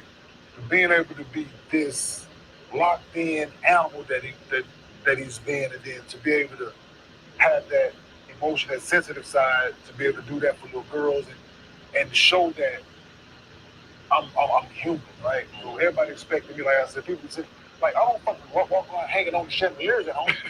Right? Kicking the dog, hanging on the chandelier, like, fuck no, like, if we had to vote, that's what we would have voted. Like, I would not vote for that. I would not vote for that. Coaching barbecue or kick puppies. Kick puppies. I'm on my third. I don't think you kick puppies. I think you're a lover. I started coaching my kids. I got my kids in 7th grade, and now they 9th graders, and I've been able to grow with them. But man, it's nothing more fulfilling than coaching girls basketball and seeing them get better on the daily, and you grow with them, man. I love that shit. Because there's no ego with it. It's just happiness and joy. Yeah. Well, when we started that, when we finished that, hey. With women, you gotta start from the ground level, because it ain't no 6'8" girl with athleticism in the 6th grade that you can cut corners with that. Yeah. Like if you already dunking the basketball for 2 years, you're gonna tell them, hey, just make layups. Yep. You ain't really gonna develop them with the young women. You gotta start from ground level, and they teach you a lot about yourself as a coach and as a player, because you gotta really lock in on the fundamentals and then build from there. On the boys' side, it's different, because you might have 2-3 athletes that can go get it, and you just gonna tailor make your team for them. Girls, that motherfucker doing fucking dance. TikTok. Hey man, listen, hey, I appreciate y'all, but just give me an hour. Yeah. Right? Just give me an hour with no routine. That's all I ask for, right? Are you in the cartwheel stage? Are you in the cartwheel stage yet? Who that? Cartwheel. Oh, he got the baby. Cartwheel. They gotta get that energy out. I'm like, I tell this one thing. Hey, I can get it out. Yeah. On the line. I tell their ass, they ain't listening. They over there with that TikTok shit. Hey. No, they over there trying to make. Yes, man. See, we just stay standing. Little girls, man, they listen. They different. Trust me. They different. You got to trick them. Oh, this practice is for TikTok. Yeah, so a couple days, so I'm here now. You go to practice a couple days, right? So I had a young lady that worked in the school shelter. She done practice a couple days. Then that motherfucker going ham. So of course my daughter come home too. Was nobody listening today? I said, "Were you listening?" She said, "Nah, sometimes." Like she telling me. So next day I come to practice. First thing I bring them in. I was practicing yesterday. Now y'all do this. They know what's next. Yeah. On the line. Get on the line. Oh yeah. That's fucking line. See, man, my girls, we got a rule. With no TikTok. And we win the tournament, the coaches will do the TikTok with y'all. Yeah. And they love that, because they know Coach Lou gonna turn their page up. Yeah. So lock in, win the tournament. I do the dances with y'all, but until then, keep that shit to a minimum, y'all. Keep it to a minimum. But I love the fact that we all getting into the game with our kids and our girls, man. And like I said, you see them daily deposits of going, bro. But I love coaching them young girls. No, it's dope. So I wanted to hit you on one more thing before we let you go. You mentioned you played on 3 teams in 6 months, right? Ended up with the Clippers, signed a long-term deal with them. But I want to show you a picture. Let's go back. The year is 2020. Let's take a look at this photo that we have. A location you would never guess. You know what? I didn't even realize he put that on there. Free to access, hard to master. Rainbow Six Siege X, get free access now.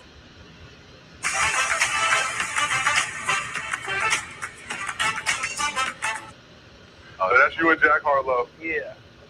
Led you get in quarantine when you rejoined the Clippers in the bubble. Yep. Made you the talk of the sports world at that moment. Did you know when you took this picture with Jack Harlow that it would become such a big deal? Absolutely not. Because I thought we did it. I thought we did what we were supposed to do. You know, it's since this is like because I gotta get this. That's all we did what we were supposed to do. Yeah, we got our mask on, all this shit. I thought we did it how we were supposed to do it, man. But I want to put this to bed. I didn't sneak out of the bubble to go to Magic City. That's not what happened. They excused me from the bubble to go to a funeral. Doctor is traveling with me. The funeral home was a block away from Magic. I've been staying in a hotel. eating hotel room service food. Magic got good food. Magic got good food. This is my hometown, and if you know ATL, we eat in our strip clubs. Yeah. That's where you can find the best food. Cheetah, Magic, and so on and so forth. Popped in Magic. What they won't tell you is it was 8 people in there. All of them was with us. So let me give you a backstory. I met Jack in 2017. Young white kid came in the studio. He was with one of my business partners, and we playing music, and he like, man, that's fire, man. Your music is good and this and that. I'm like, that's what's up. I asked my partner, who the white boy? He said, oh, his name Jack, man. He's from Kentucky. He a rapper. I said, okay. But Jack and his brother was in the studio with us, and they just vibing. They 2 regular white boys. Having fun. I take them to the club. Jack don't drink. I got them shit-face hammered that night. Shit-face hammered that night. 2-3 years later, we got the #1 song in the country.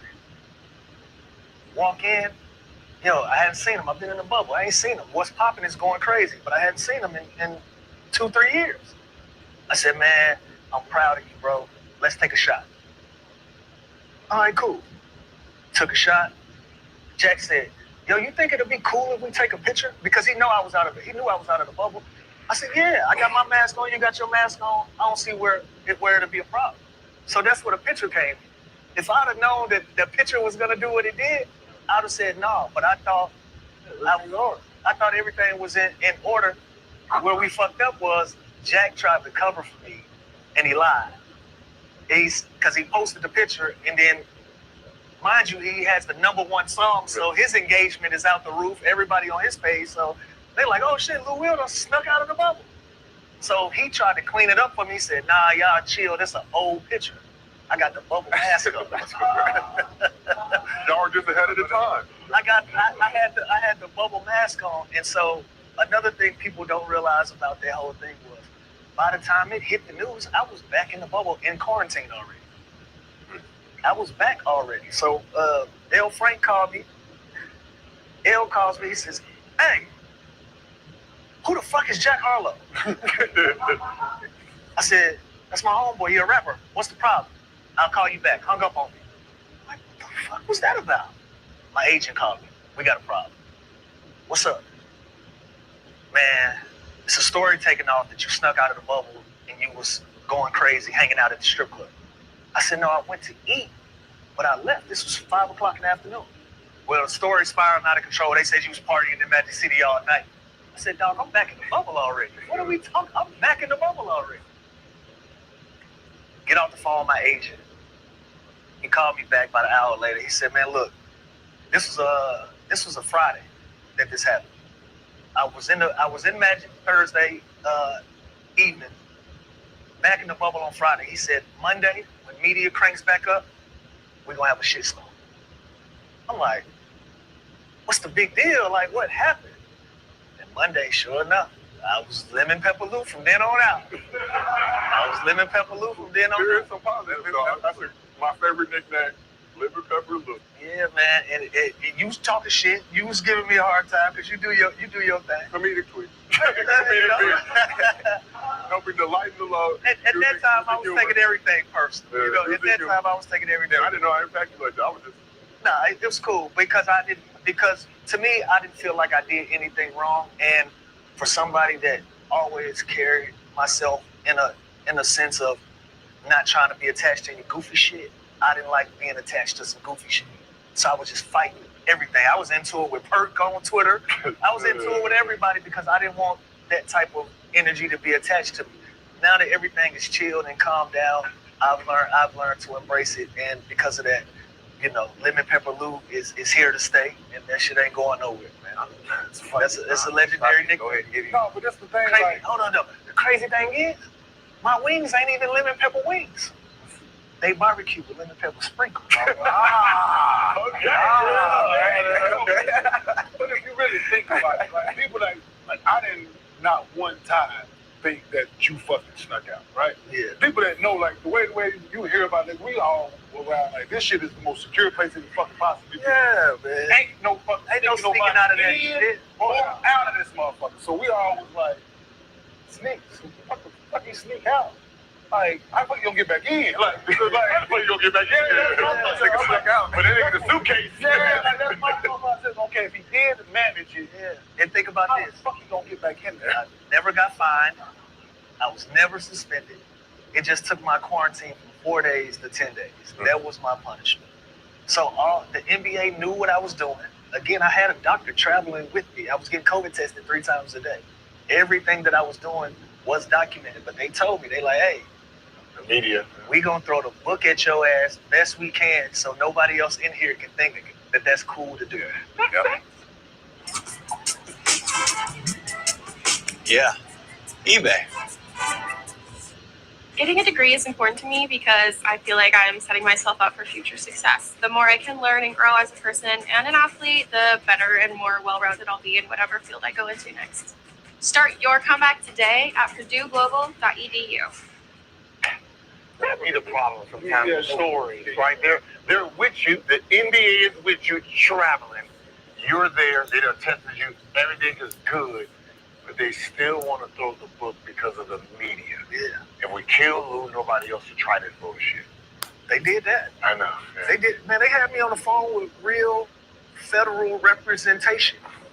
Asking me questions like, so did you do this? I cut the lady up. I said, ma'am, can I ask you a question?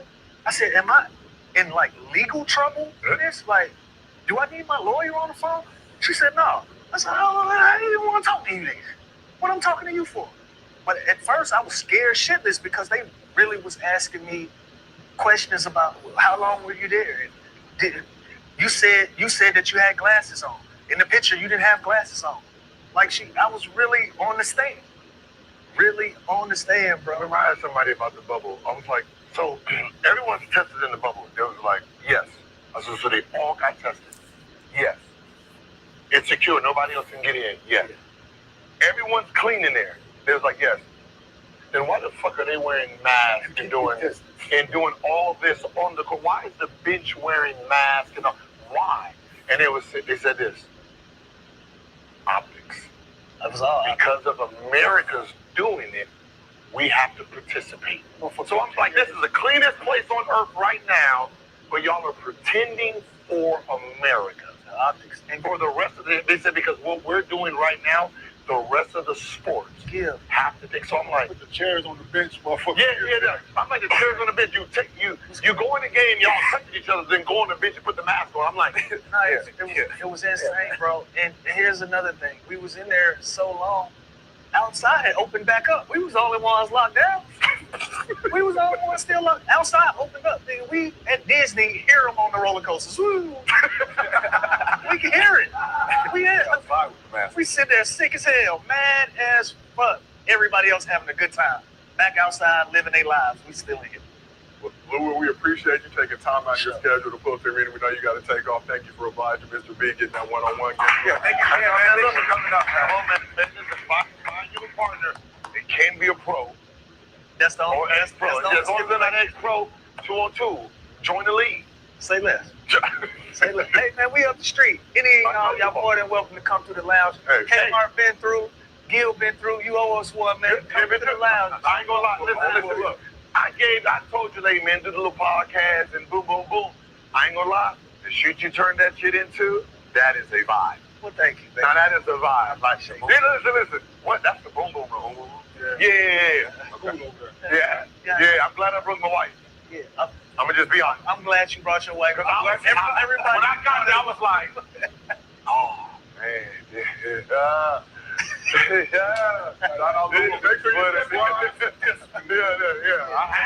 Subscribe to the Underground Lounge. They doing some great stuff. Yeah, I know that. Appreciate you pulling up to the arena, man. Thank you. Appreciate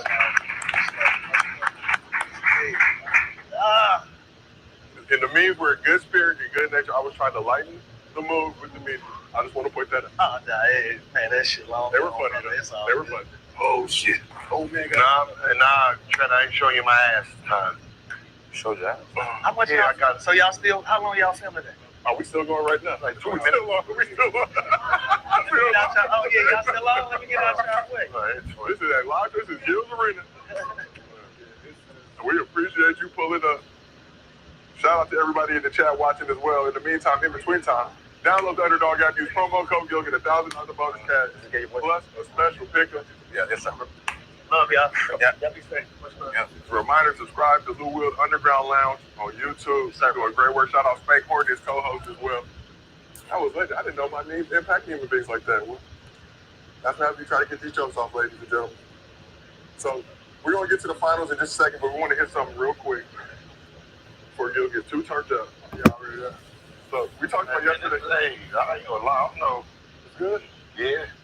Let me get a cup. Yeah, come on, man. Yeah. You've been on drink by yourself, I feel. It is Father's Day weekend. Father's Day every day here at Gil's Arena. Shot. Where y'all at? Come on. Father's Day is every day here in the arena. No, we got to pour this. No, not drinking black. Wait, what you say? I don't know what that means, Gil. Like, we don't do the black men don't serve drink around here, man. We done did that for a long time. Okay. Gil, We did it for a long time. You like skin. You got a little hash. So that's the white flour. I'll do it one thing. I'll do it with my finger. So fast to it. Ain't no preservatives in this tonight? We hope It's not. Juneteenth around the corner. Juneteenth is around the corner.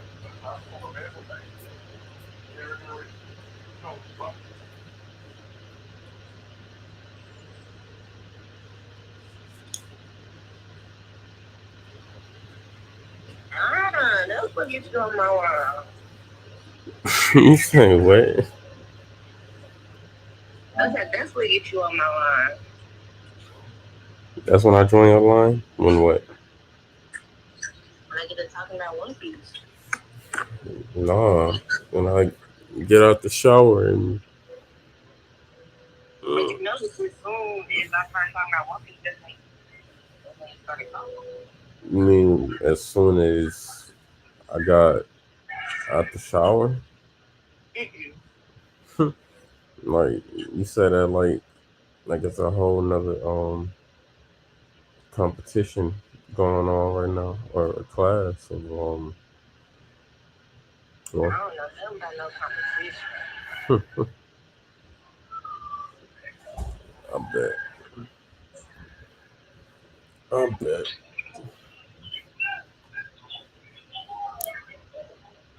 How was your day? Pretty good.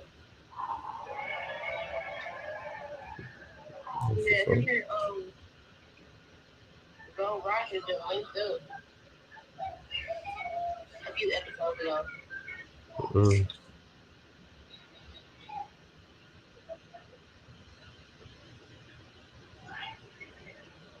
Yeah.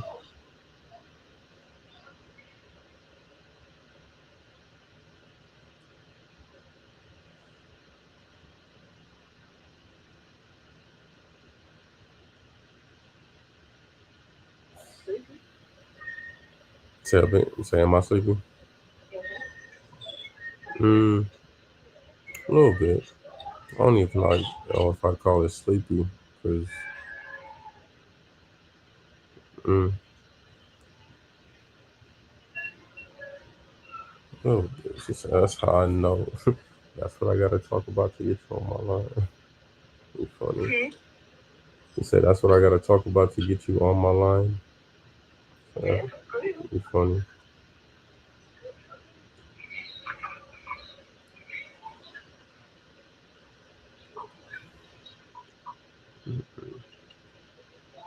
Well, that's just regular stuff right there. Say Odin's in Skypeia with Gold Rogers. Yes. Right.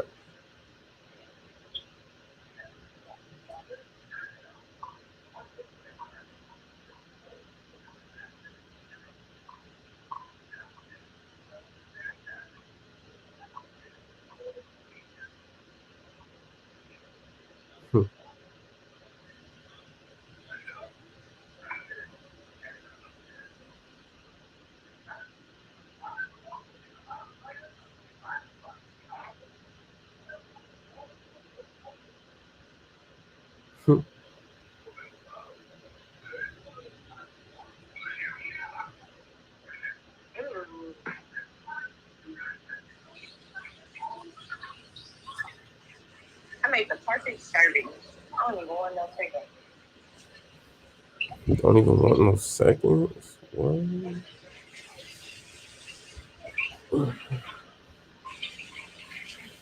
Got you.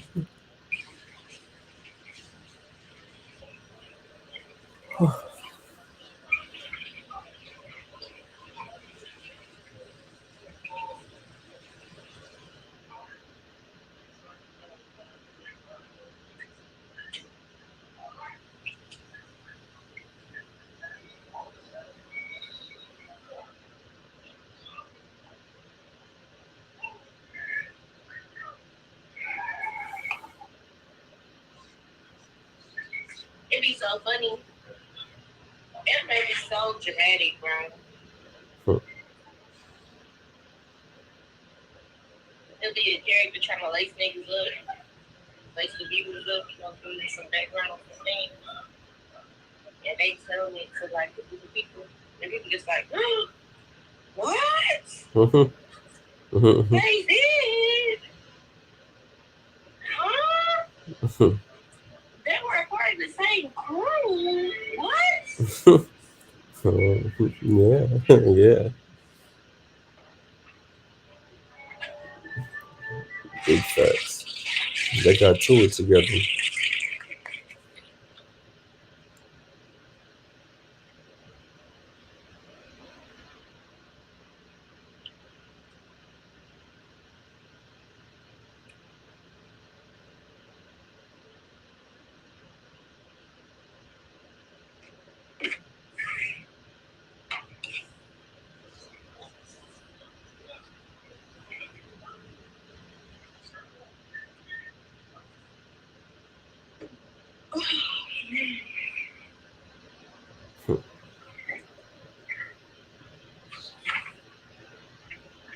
Did you ever start back watching Poker Face or no? I haven't watched anything. I haven't seen Poker. Only thing I've really just been watching on TV is Tires. Like besides Tires, I really just been playing the game.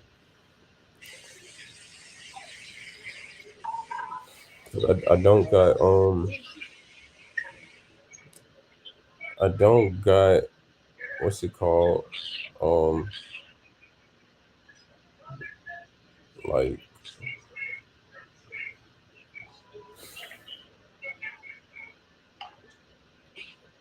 I don't got apple so bad.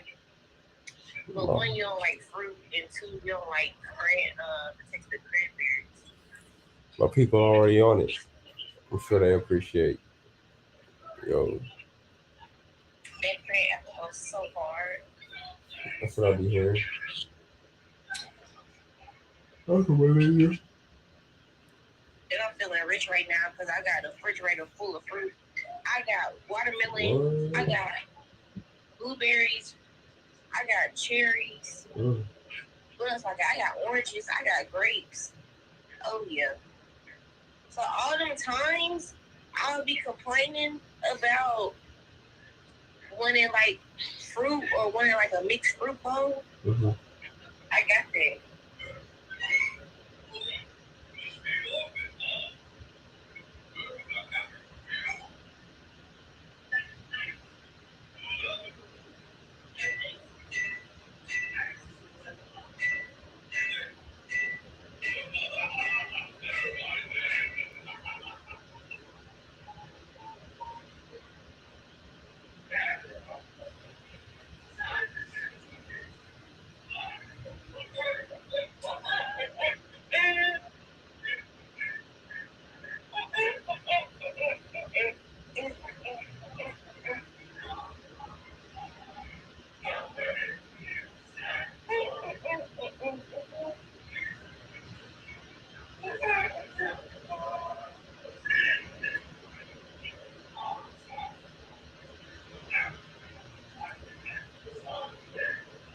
Oh, and Philibert was mentioned yet again. What you heard about this again? Where you heard that mentioned again? Oh, well, since you asked, it's in the previous episode for now. The previous episode. Oh, you talking about where you at? Yeah, where I'm Gotcha. But mind you, how long ago was Philip Bart where I'm at? And it's still being talked about. Oh. Okay. For sure. I guess so. You don't have to get some For sure that. I feel you. Still feel like they're a little whiles away, but I get the sentiment. I'm just saying, Philip Bart was important. It wasn't of no importance. And that's wrong. I didn't say that. It'll take. I didn't say that. That's not my take. That's your take. I never said those things. Oh, we both know that's not my take. Well, that's not my take. You putting words in my mouth. I never said that. You know what I said. I know what you said. I said what you said. That's not what I said. That's your. I didn't get that take. That's not my take. What's your take? About Philip Bart. That is not as important as Skypea. That's my take. You know what? This is your domain, so I'll give you that. But okay. I'll say this. Mm-hmm. Skypea wasn't as entertaining as Philip Bart. That's not true either. That is true. I feel like you're not counting the dead space in Thriller Bark where the jokes had stopped and it was low key just kind of boring and we was waiting to leave. You only counting like the highlights. It was never boring. Yes, it was. Thriller Bark was never boring. So when Sanji, I was ready to get up out of there. So when Sanji was out of his body and he was in the Penguin and everybody else was out of their body and in zombie corpses, it was never boring. No, it was never boring. What they was doing? To new villains. What they was doing when everybody was in different corpses? They was running away from that ghost girl. Right, but I mean after that, because at some point the story has to develop. So when they got away from her, then what? Now what are we doing? Because that was such a dead part of the arc and moment. It's so long ago. You don't even remember what all happened in Alabasta, right? I don't remember what all happened in Alabasta. What makes you say that? You remember what all happened in Alabasta? I feel like so, yeah. Throw something at me. I made educated guess. With the nigga with the One Piece anime podcast. We'll try that one again next time. I remember the majority of Alabasta, and that shit was long. That shit was drug out. Alabasta got some dead time too. Of course, Alabasta was one of the worst arcs. I also wanted to slow it. See, and I'll be. You don't be giving me props because I be giving Thriller Bark its props for what the good thing it does, right? I be saying Thriller Bark was funny as fuck in the beginning. I be giving it that.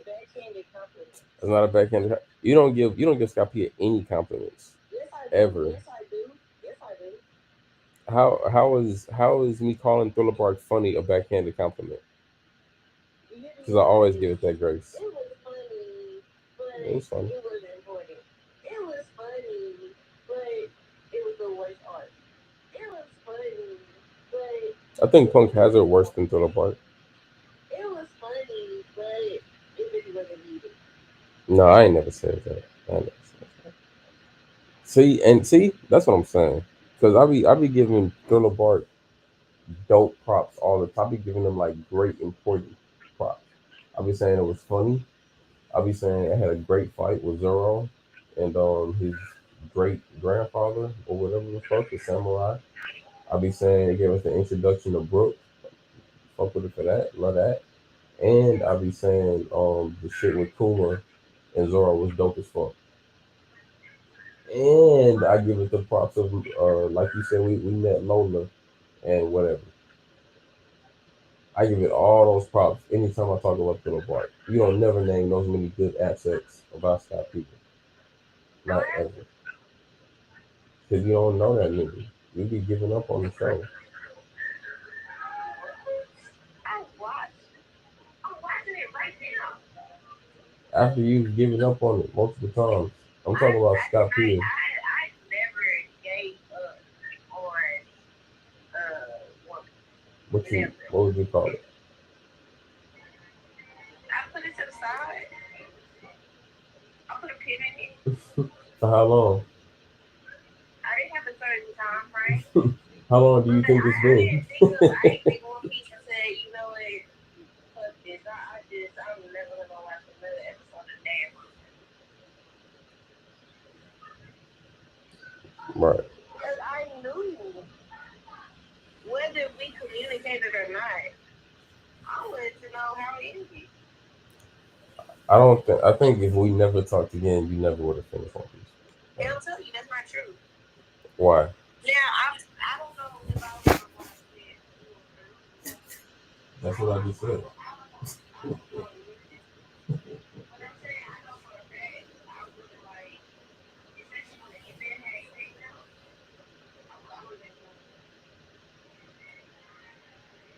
So you're saying you would have just skipped everything you missed and then watched the ending?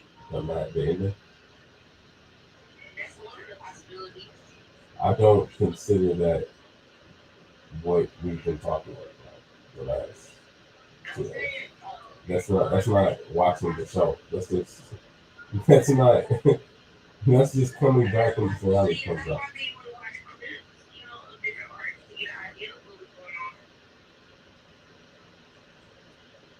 So Twitter. You said that again?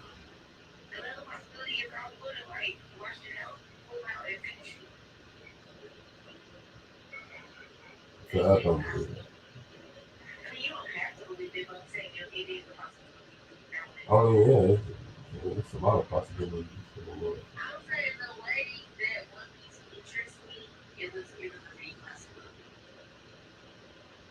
You know, I gave you free access to One Piece for like a month. That shit has been sitting in your pocket. You never even think about that shit. You said, what was on CBC? You didn't realize it was on. You can connect it to your TV.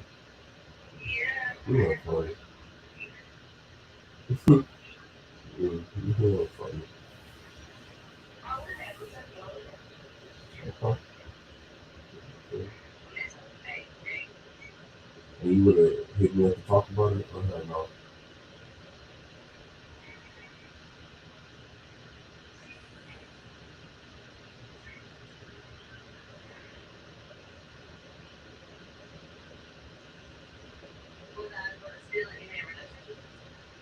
I don't know. One Piece not gonna finish for like another 3 years or so.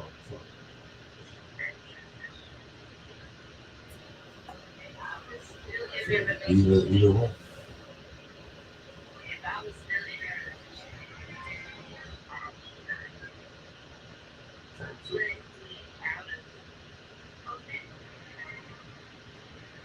It's all.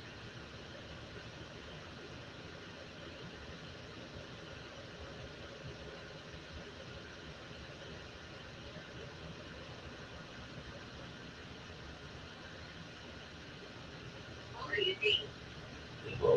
think, like, would you care if your girlfriend was cool with somebody she had, like, a relationship with in the Yeah. past? Yeah. Oh. Yes. You would care to talk, like, on a regular basis? Thoroughly, yes. Oh, you said yes, you would care. Yeah, emphatically. Yes. Yeah. Because I know he's a nigga. And I know how a nigga's thinking. So, yeah. It ain't even. Some people can just have, like, a straight I think just because some people can doesn't mean the nigga that's talking to my girlfriend wants to be that one person. I think the nigga talking to my girlfriend is having the same mindset I would have talking to my girlfriend on the side. Most likely because my girlfriend would be somewhat pretty damn cute. So, nah, I doubt it. I'm not going for it.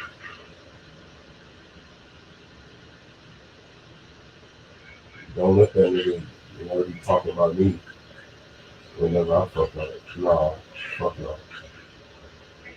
Fuck no. Crazy as fuck. I'll be damned. I have nothing. I don't know what female friends. I'll be damned if I'm going to get with that nigga. Fuck no.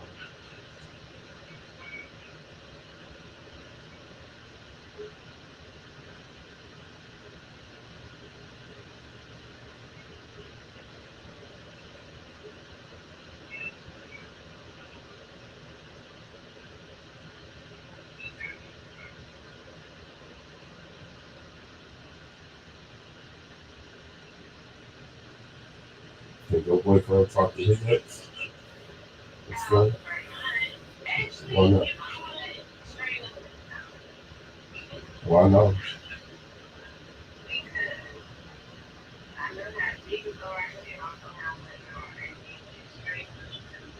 Mm.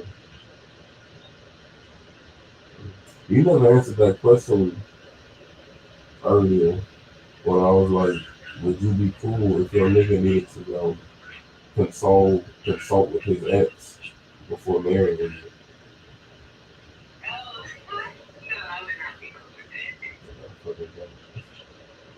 Over there sniveling and crying in the car. Fuck out of here. Drop you off with that nigga.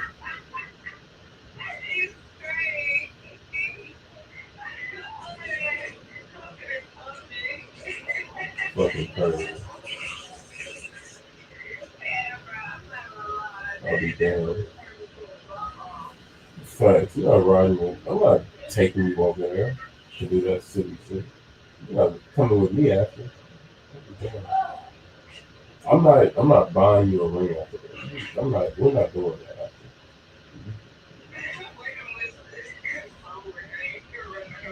Hard ass relationship.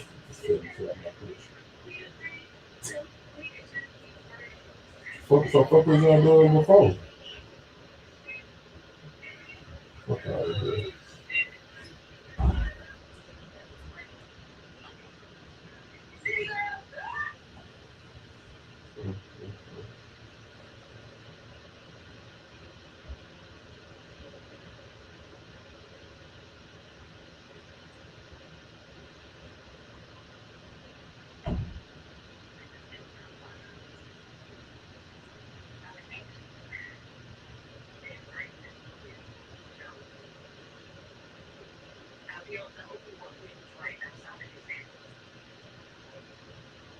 Right.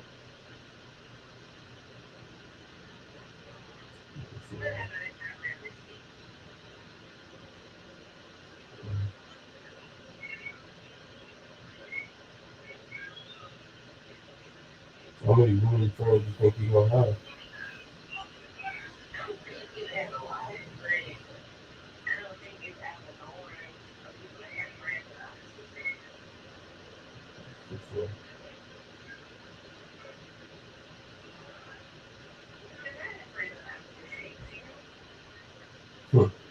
Right. Oh, I know.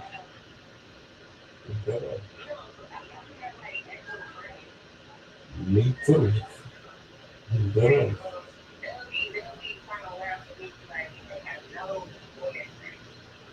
Right.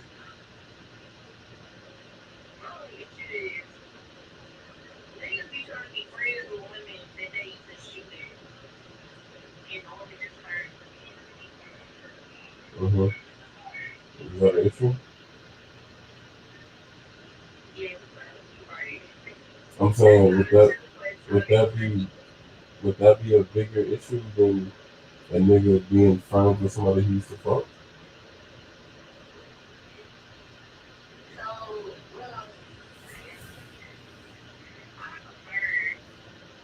Because at least with that, you know, then they ain't got no chance. At least the chances are low. At least somebody got hurt.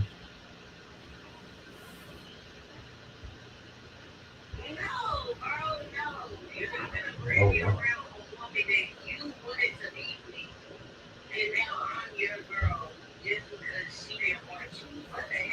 You're not about to bring me around a nigga that was power driving you. You used to want to be with, but it didn't work out. What if I didn't want to be with her? I just wanted to hit. I never wanted to be with her. I just wanted to hit. Now what?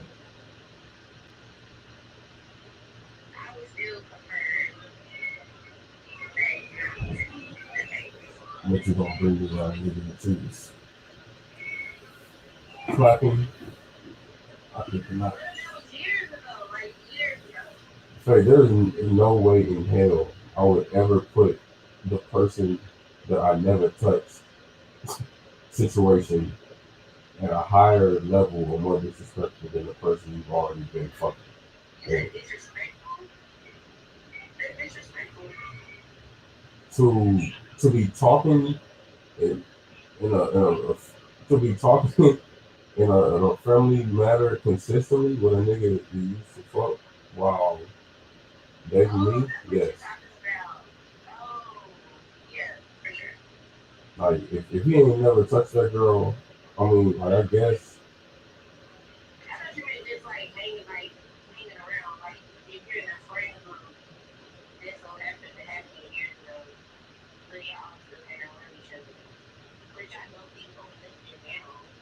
I mean, solo shit.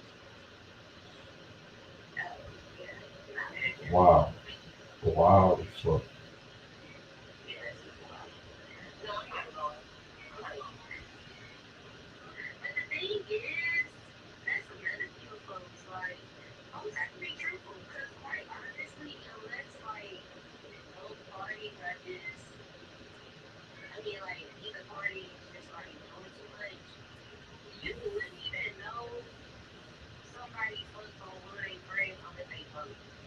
That's true.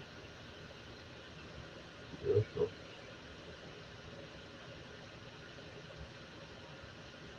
Very true. No, that's not what I would advise. No, it's not. It's not what you do. No.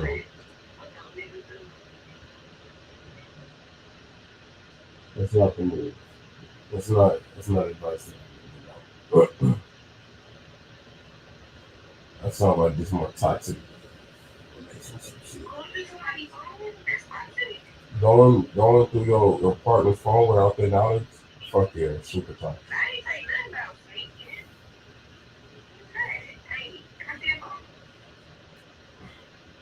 Can you see my phone to go through my messages?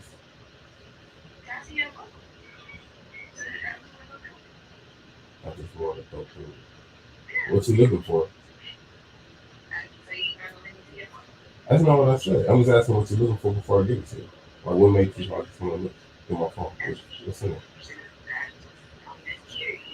About what? That's what I'm asking. What are you curious to see? What you can find. So, like, what are you looking for? What are you looking to find?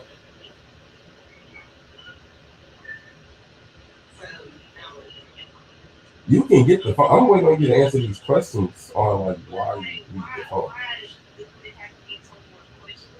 Why do you need to look through my phone? I'm not looking through your phone, so I'm asking. I could, but I trust you. So I'm asking you before I give you my phone. What's the reason you either don't trust me or want to go through my phone?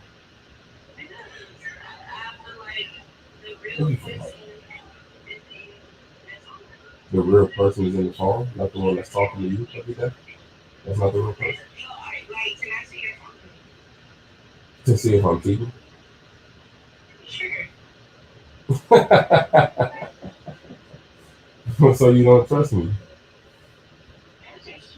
No, you don't. If you need to see my phone to know if I'm cheating or not, then you don't trust me.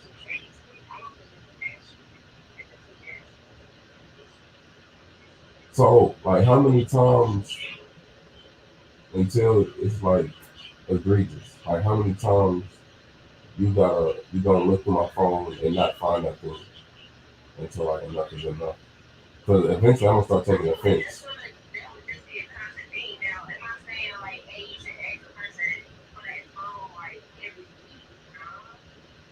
No, what I'm saying is you said you wanted to see if I'm cheating. So like if that's the reason, like every time, like how many times do you get to like ask for my phone for that purpose before I feel disrespected?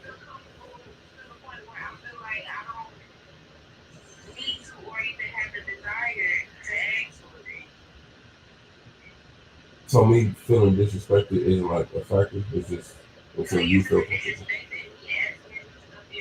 If he asks me about 10 times, yeah. Like, that's why I say like how many times until you're good.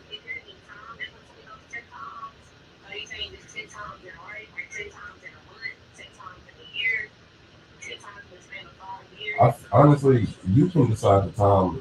I don't think that matters. The fact that you asked me 10 times and the first 9 you didn't find nothing, I'm gonna start feeling some type of way when you continue to ask me and you didn't find anything. And I'm not doing nothing. Fuck no. I went through that shit before once. I'm not going through that shit again. If I say I ain't doing nothing and I show you my phone 9 different times to prove I ain't doing nothing, and you continue to ask me to verify that I'm not doing nothing, fuck you. I'm gonna take disrespect eventually to that. Fuck you. Because you disrespecting my loyalty. And I'm telling you I'm not doing nothing and you don't trust me.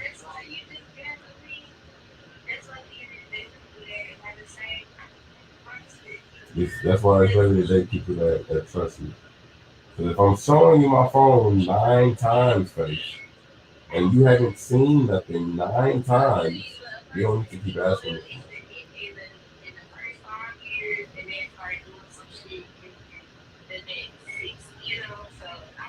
If you don't trust me after 5 years, that's another issue.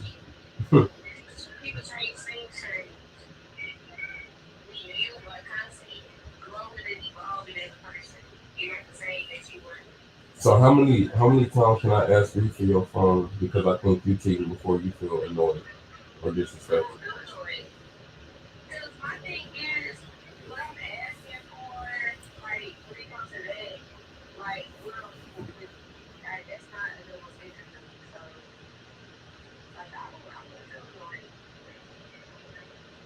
So I can ask to go through your phone every day because I think you might be cheating on me every day and then really. Okay. Okay.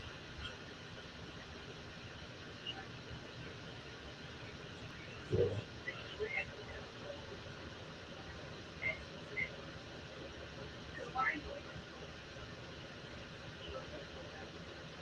It's not about uncomfortability. It's about my partner not having the same foothold or belief in me that I have in them. That's what it's about. Like eventually I'll be like, damn, we still not locked in. That's how I'm gonna feel. Right.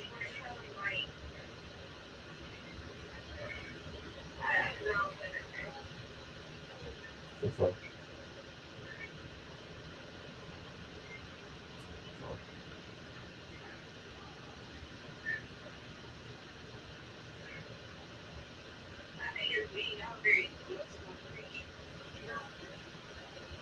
Okay.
That's all it is.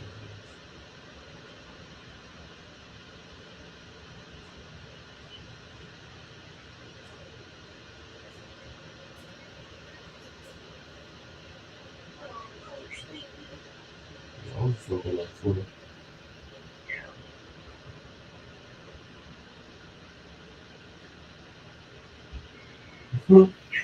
That nigga did do that shit. That's crazy. You remember that nigga Star Leo? Not Star Leo. I'm tripping. Cemento. The nigga that made Watch Me Whip, Watch Me Nana. The nigga killed his cousin. Have to get 30 years.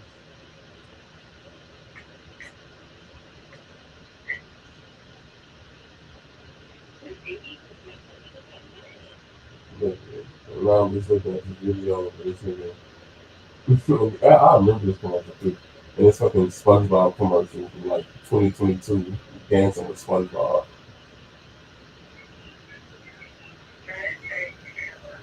Yes, it is crazy. It's a wild story.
So niggas can't do what? The niggas can't live there and shit. So they put what I said, evolution. Mm-hmm.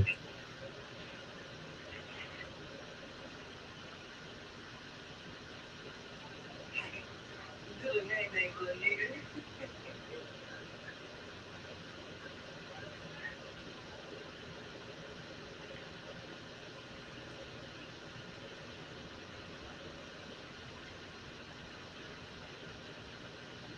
You think Jada still fuck with him like that? I said, you think Jada still fuck with him like that? Oh, what's it? Mm-hmm.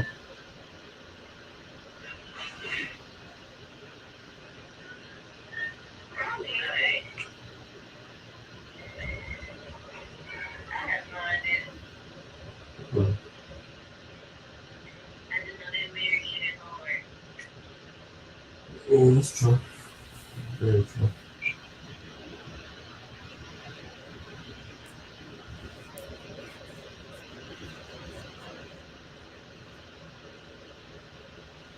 Should be even harder. Somebody always bringing up a dead ghost. Nigga don't know even dead. That shit was good, man. Just brought up Tupac? Yes. Often. I bet.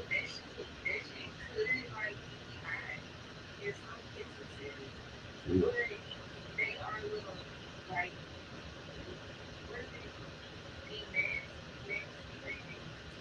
Sure, yeah. Yeah, I'm asking right. Yeah.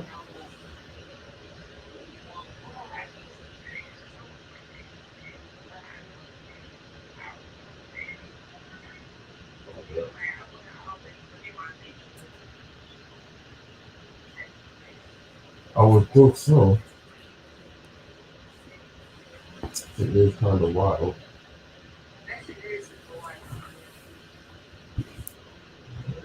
You like it? I don't know.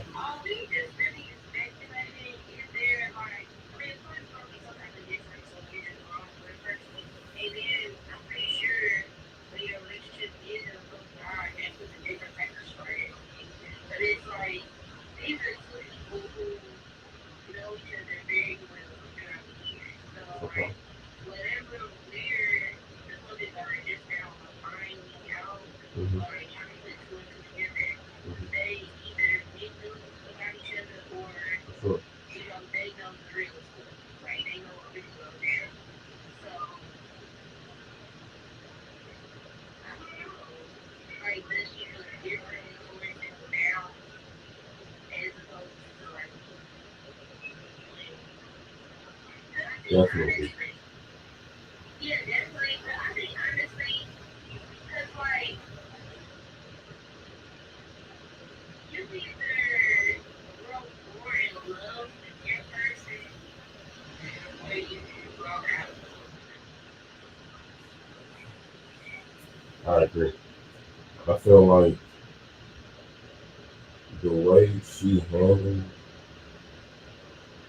that situationship shit or entanglement shit, the way she handled that whole like year and a half, 2 years, let me know how she felt about Will Smith today.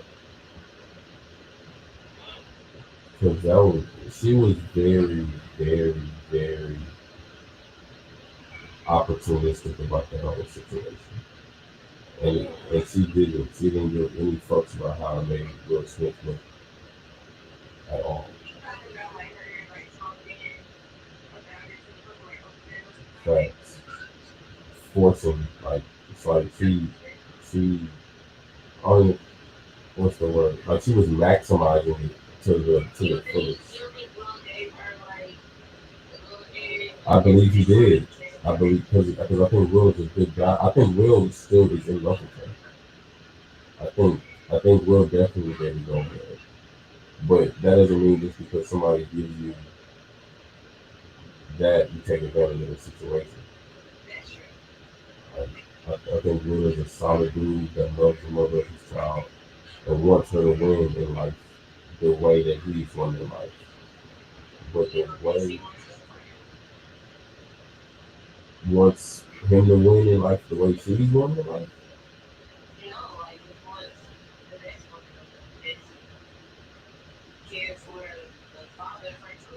I don't think he cared of his public perception during the entanglement era. No, I don't think he gave a fuck. Like, if she was fucking August Alsina, who's their son's close friend. I don't think he gave a fuck about Will Smith's feelings.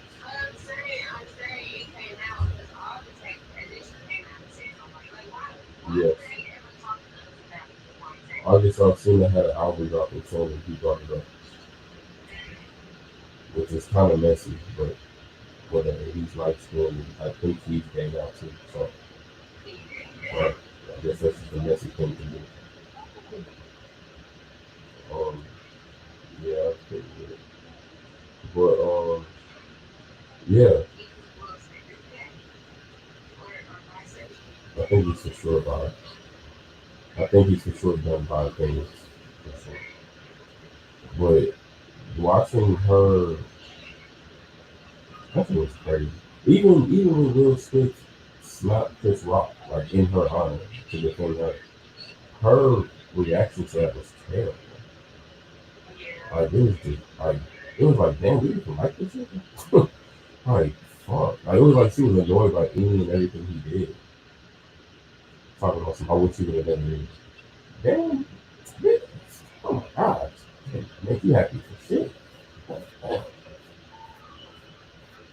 Yeah, I don't think he cared about his public perception at all around this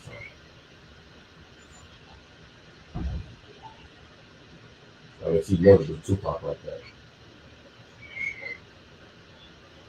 She was like, man, I'm just so glad I got a strong black husband to defend my honor, even when I don't need to speak on it.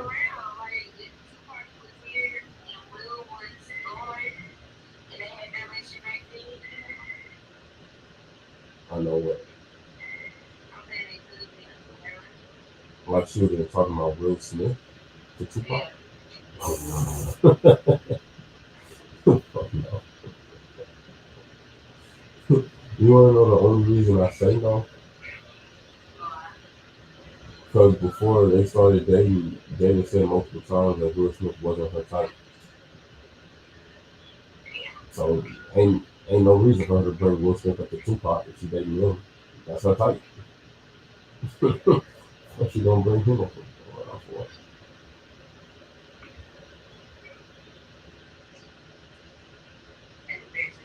That's super embarrassing. like she don't give a fuck.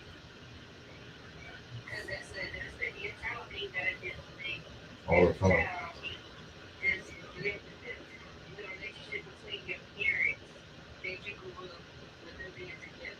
And the internet so y'all.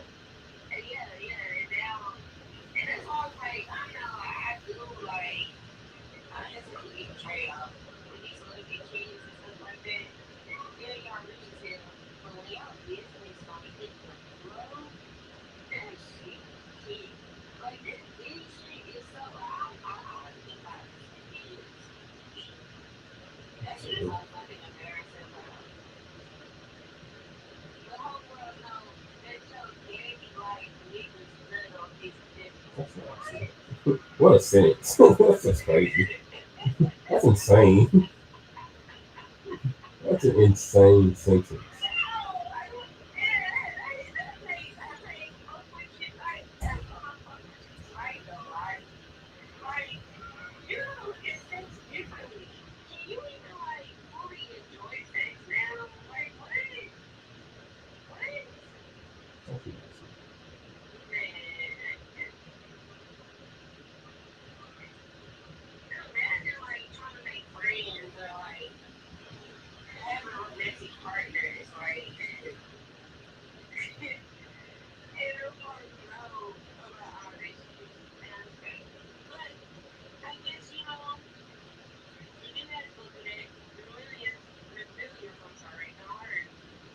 Yeah. You did like that on the side. What's that? It definitely does help.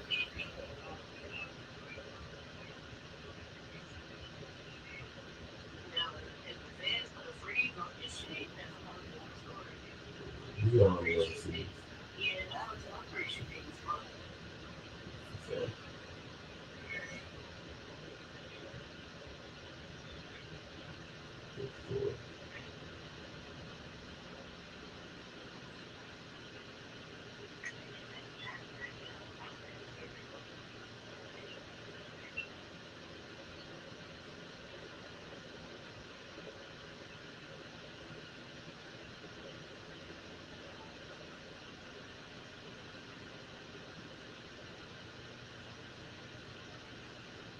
yeah, I hope my wife never talks to me that way.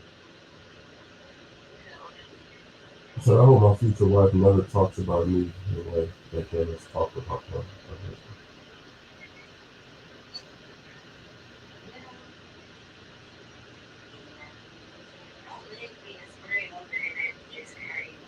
That's weird.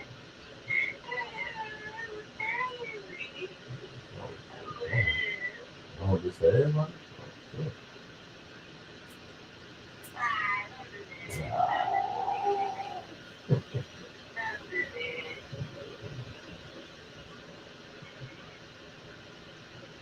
Why is Will Smith's legs off? This whole picture is just off.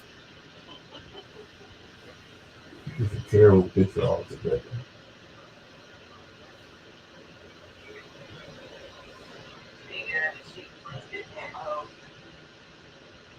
Oh. Now, Tiana Taylor, that's all I want more to see what to do.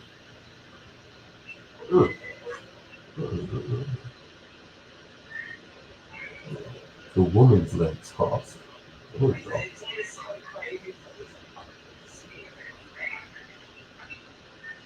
Yeah, I got nigga.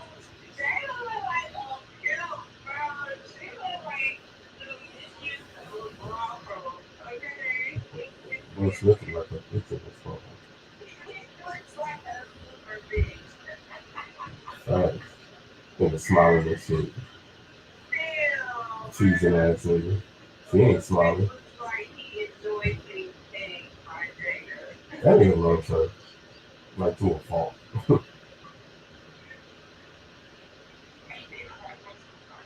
Dude, it's a terrible photo. On both accounts.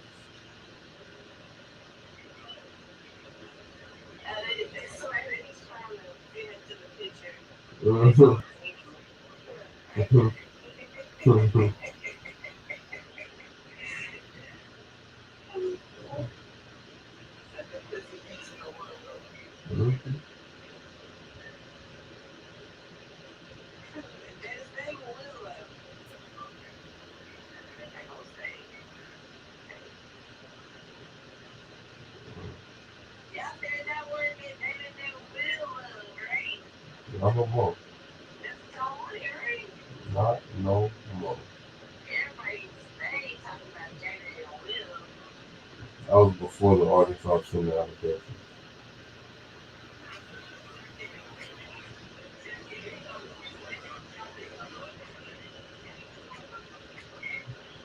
That's the artist auction application. Yeah.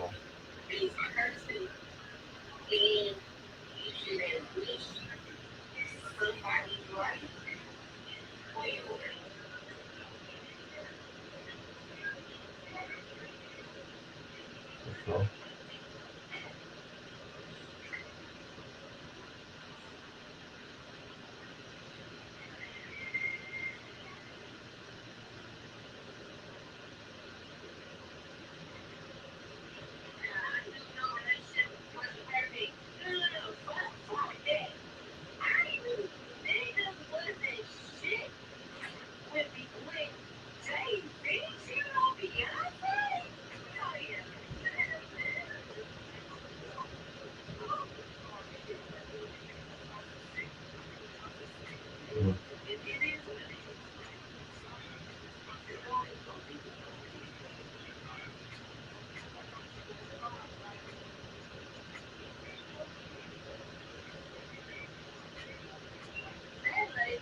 lady worked hard for that body. Like she just gave a glimpse on like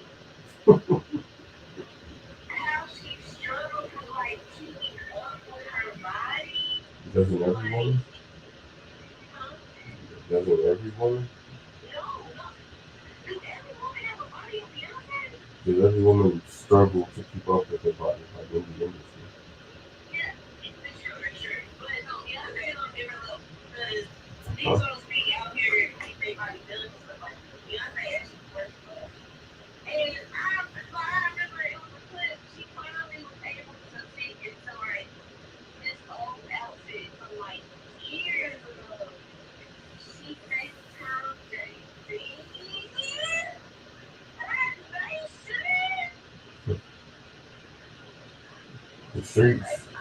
The streets were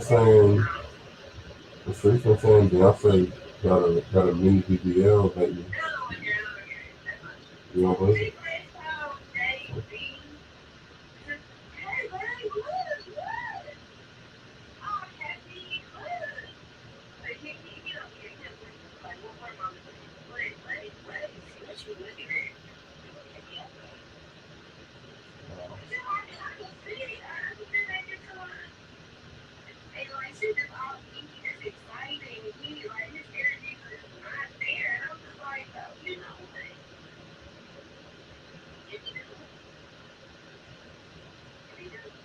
It'd be them what?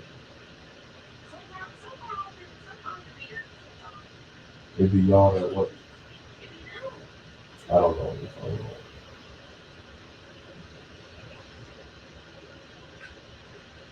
Them what?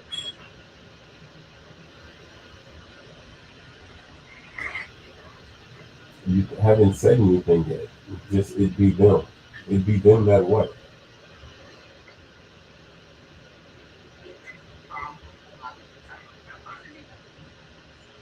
Because it didn't compliment her dress. I do. You said she FaceTimed him and said, "What? Do you like it?" And he said, "What am I looking at?" This was after she had the twins and she could finally sit back. Like she was on this strict diet and regimen like for months. Like, bro, like she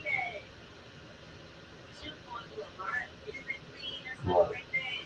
She had the twins and she was determined to like fit back into this journey. Like get back to like an old time. Because she had gained weight even before definitely afterwards. So you never like leaned into any like the surrogate stuff that was saying for girls. So I used to, but now, no, I don't think that has anything. Even in that video where she was like doing an interview and her belly like folded in half and she sat down. Yeah, because that's what she was doing. Because that's the one that I was like, she definitely has a surrogate.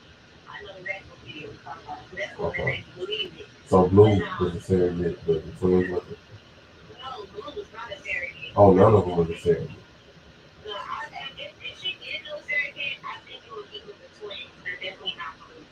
So, okay. In her mom's memoir, you know, she just came out with a memoir, a book. She talked about how, like, that rumor right there really hurt the family. Because the thing is, Jay-Z and Beyonce have been trying for, like, kids for a while. Like, Beyonce wanted a whole bunch of kids. And she had, like, a whole bunch of miscarriages. And they had so many miscarriages, they stopped telling family members that they were pregnant.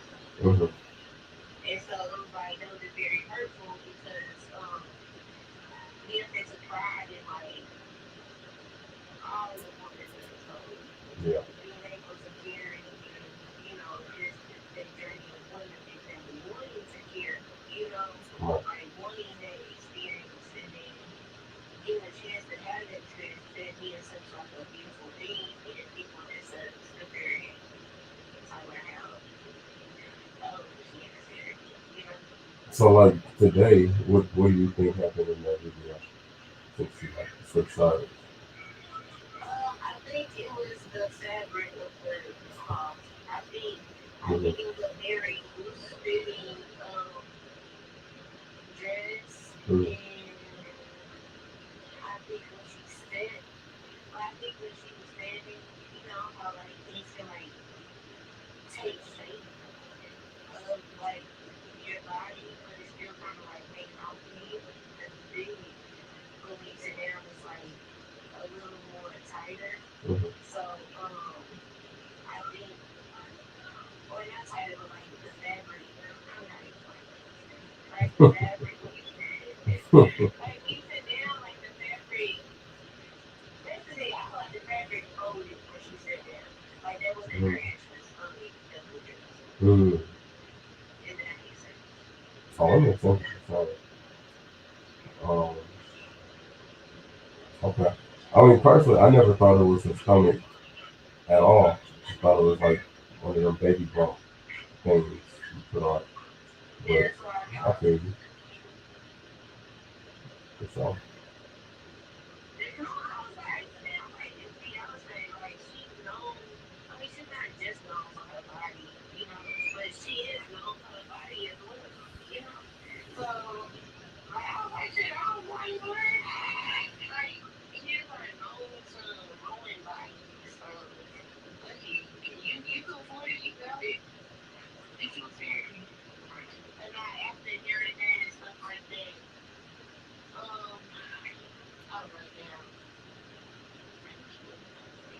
You don't think that news could like be a part of the play to like make it more convincing?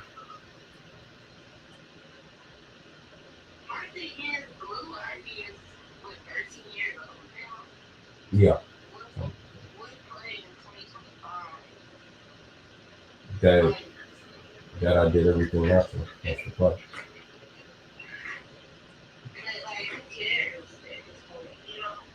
They do.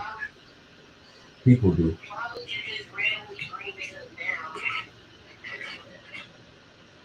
To keep the lie going, to make it seem like the narrative that I made from the jump is still the like correct narrative. That I did everything natural and that's how I want to be perceived.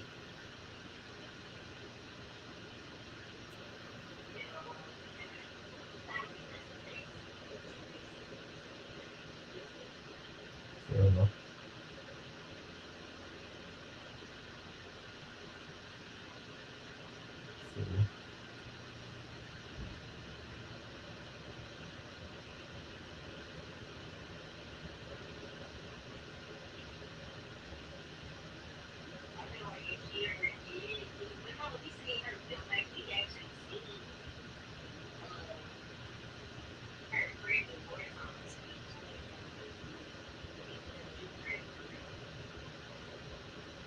I agree.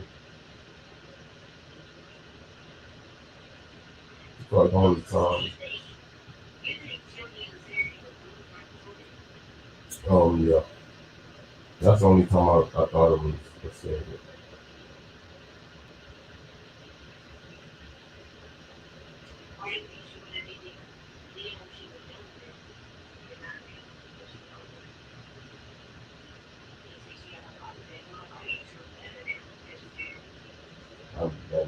That's another thing. People, and this not even like me. This is I've heard. I don't want to say Beyonce fans. I'll just say people that keep up with Beyonce. They're saying they believe she got a BBL, like a big one, a small one. I didn't think so because I don't just like notice the difference in her like that to keep up with it. But the people that keep up with it saying that they see the difference.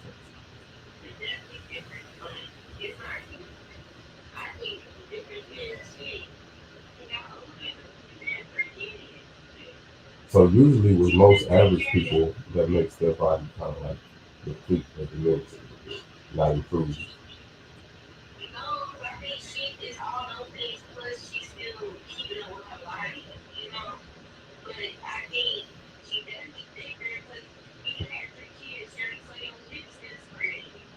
Right, but she had those kids how many years ago? How many years ago? It's been years.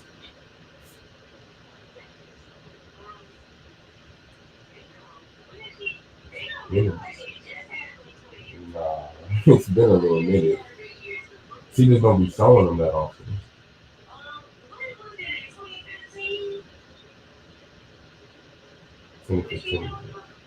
Twins. I feel like she had the twins like in the last 4 to 5 years.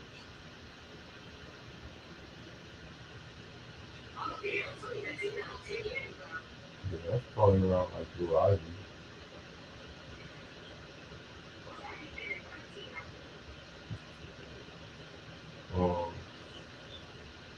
The twins are 7 years old. So people are saying Beyonce's body looks different from like a year ago now. So like yeah, of course your hips don't spread. That's cool. That's true. But that would have happened like 7 years ago. It looks different today. Like, newer today. And Beyonce always had an ass, so like that's not just like crazy. But I don't know. I don't know. It's safe. I don't know.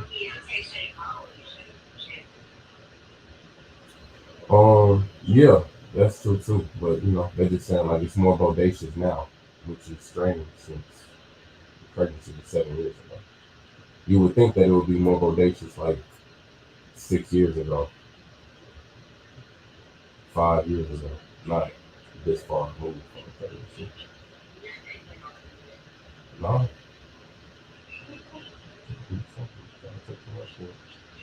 I don't keep up with this. It's a bit good though. Okay. Well, no, I think it makes more sense for her to really say it with Blue than the twin. Especially if she didn't do it naturally with Blue, that makes even more sense to me why she would want to do it with the twin. Naturally with the twin.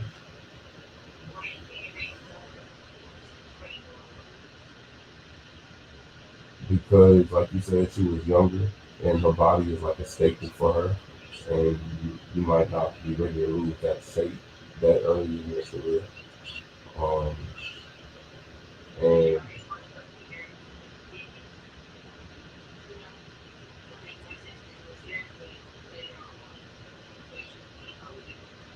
I agree, but that's why I say it comes down to like selfish reasons. Like you want to just keep your body for like public appearance of your body and how they view it. But I don't.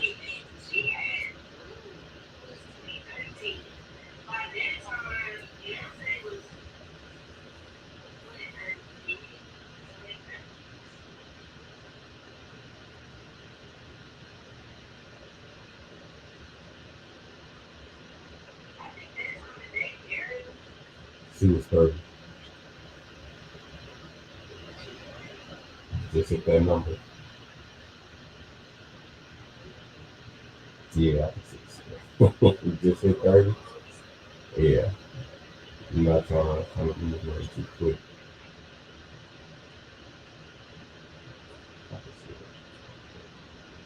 I think that video is very damning. I think that's I don't know, that's a good excuse they gave about the phone and that. I don't know. I think but when you just look at a video before AI, I think some things are still kind of make sense. I don't think human stomachs move the way Earth moves that day.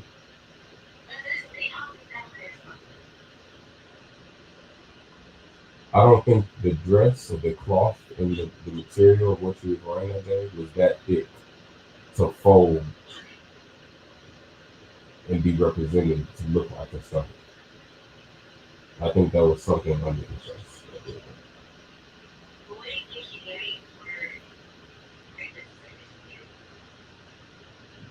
Just to say she did a natural. I think there's a lot of points in saying I had a natural birth.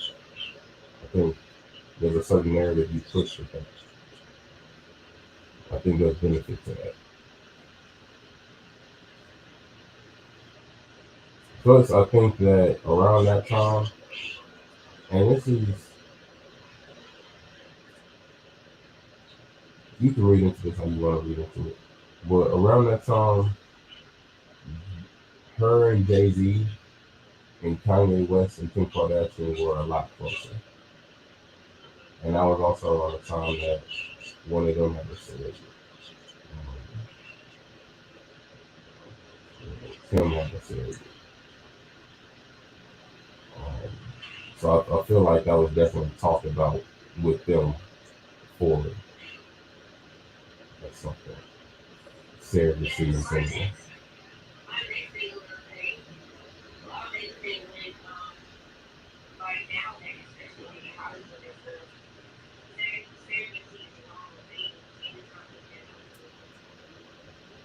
Man, I've been like that in 2011. But even if it's not looked down upon, I think it's just more like there's honor or like nobility in saying I have natural birth. Aw, congratulations. Opposed to, oh yeah, she's holding my baby. It'll drop on the 5th. Like a fucking Amazon package. But I don't want to say it takes the beauty out of childbirth, but it's just a different look. For sure. Definitely a different look. But that's crazy. That's fucking bad. On that note, I'm gonna hit the hay. Get ready for this one last day of work. Oh, I got both of them set. But I have no work on Saturday. Let's see it. All right.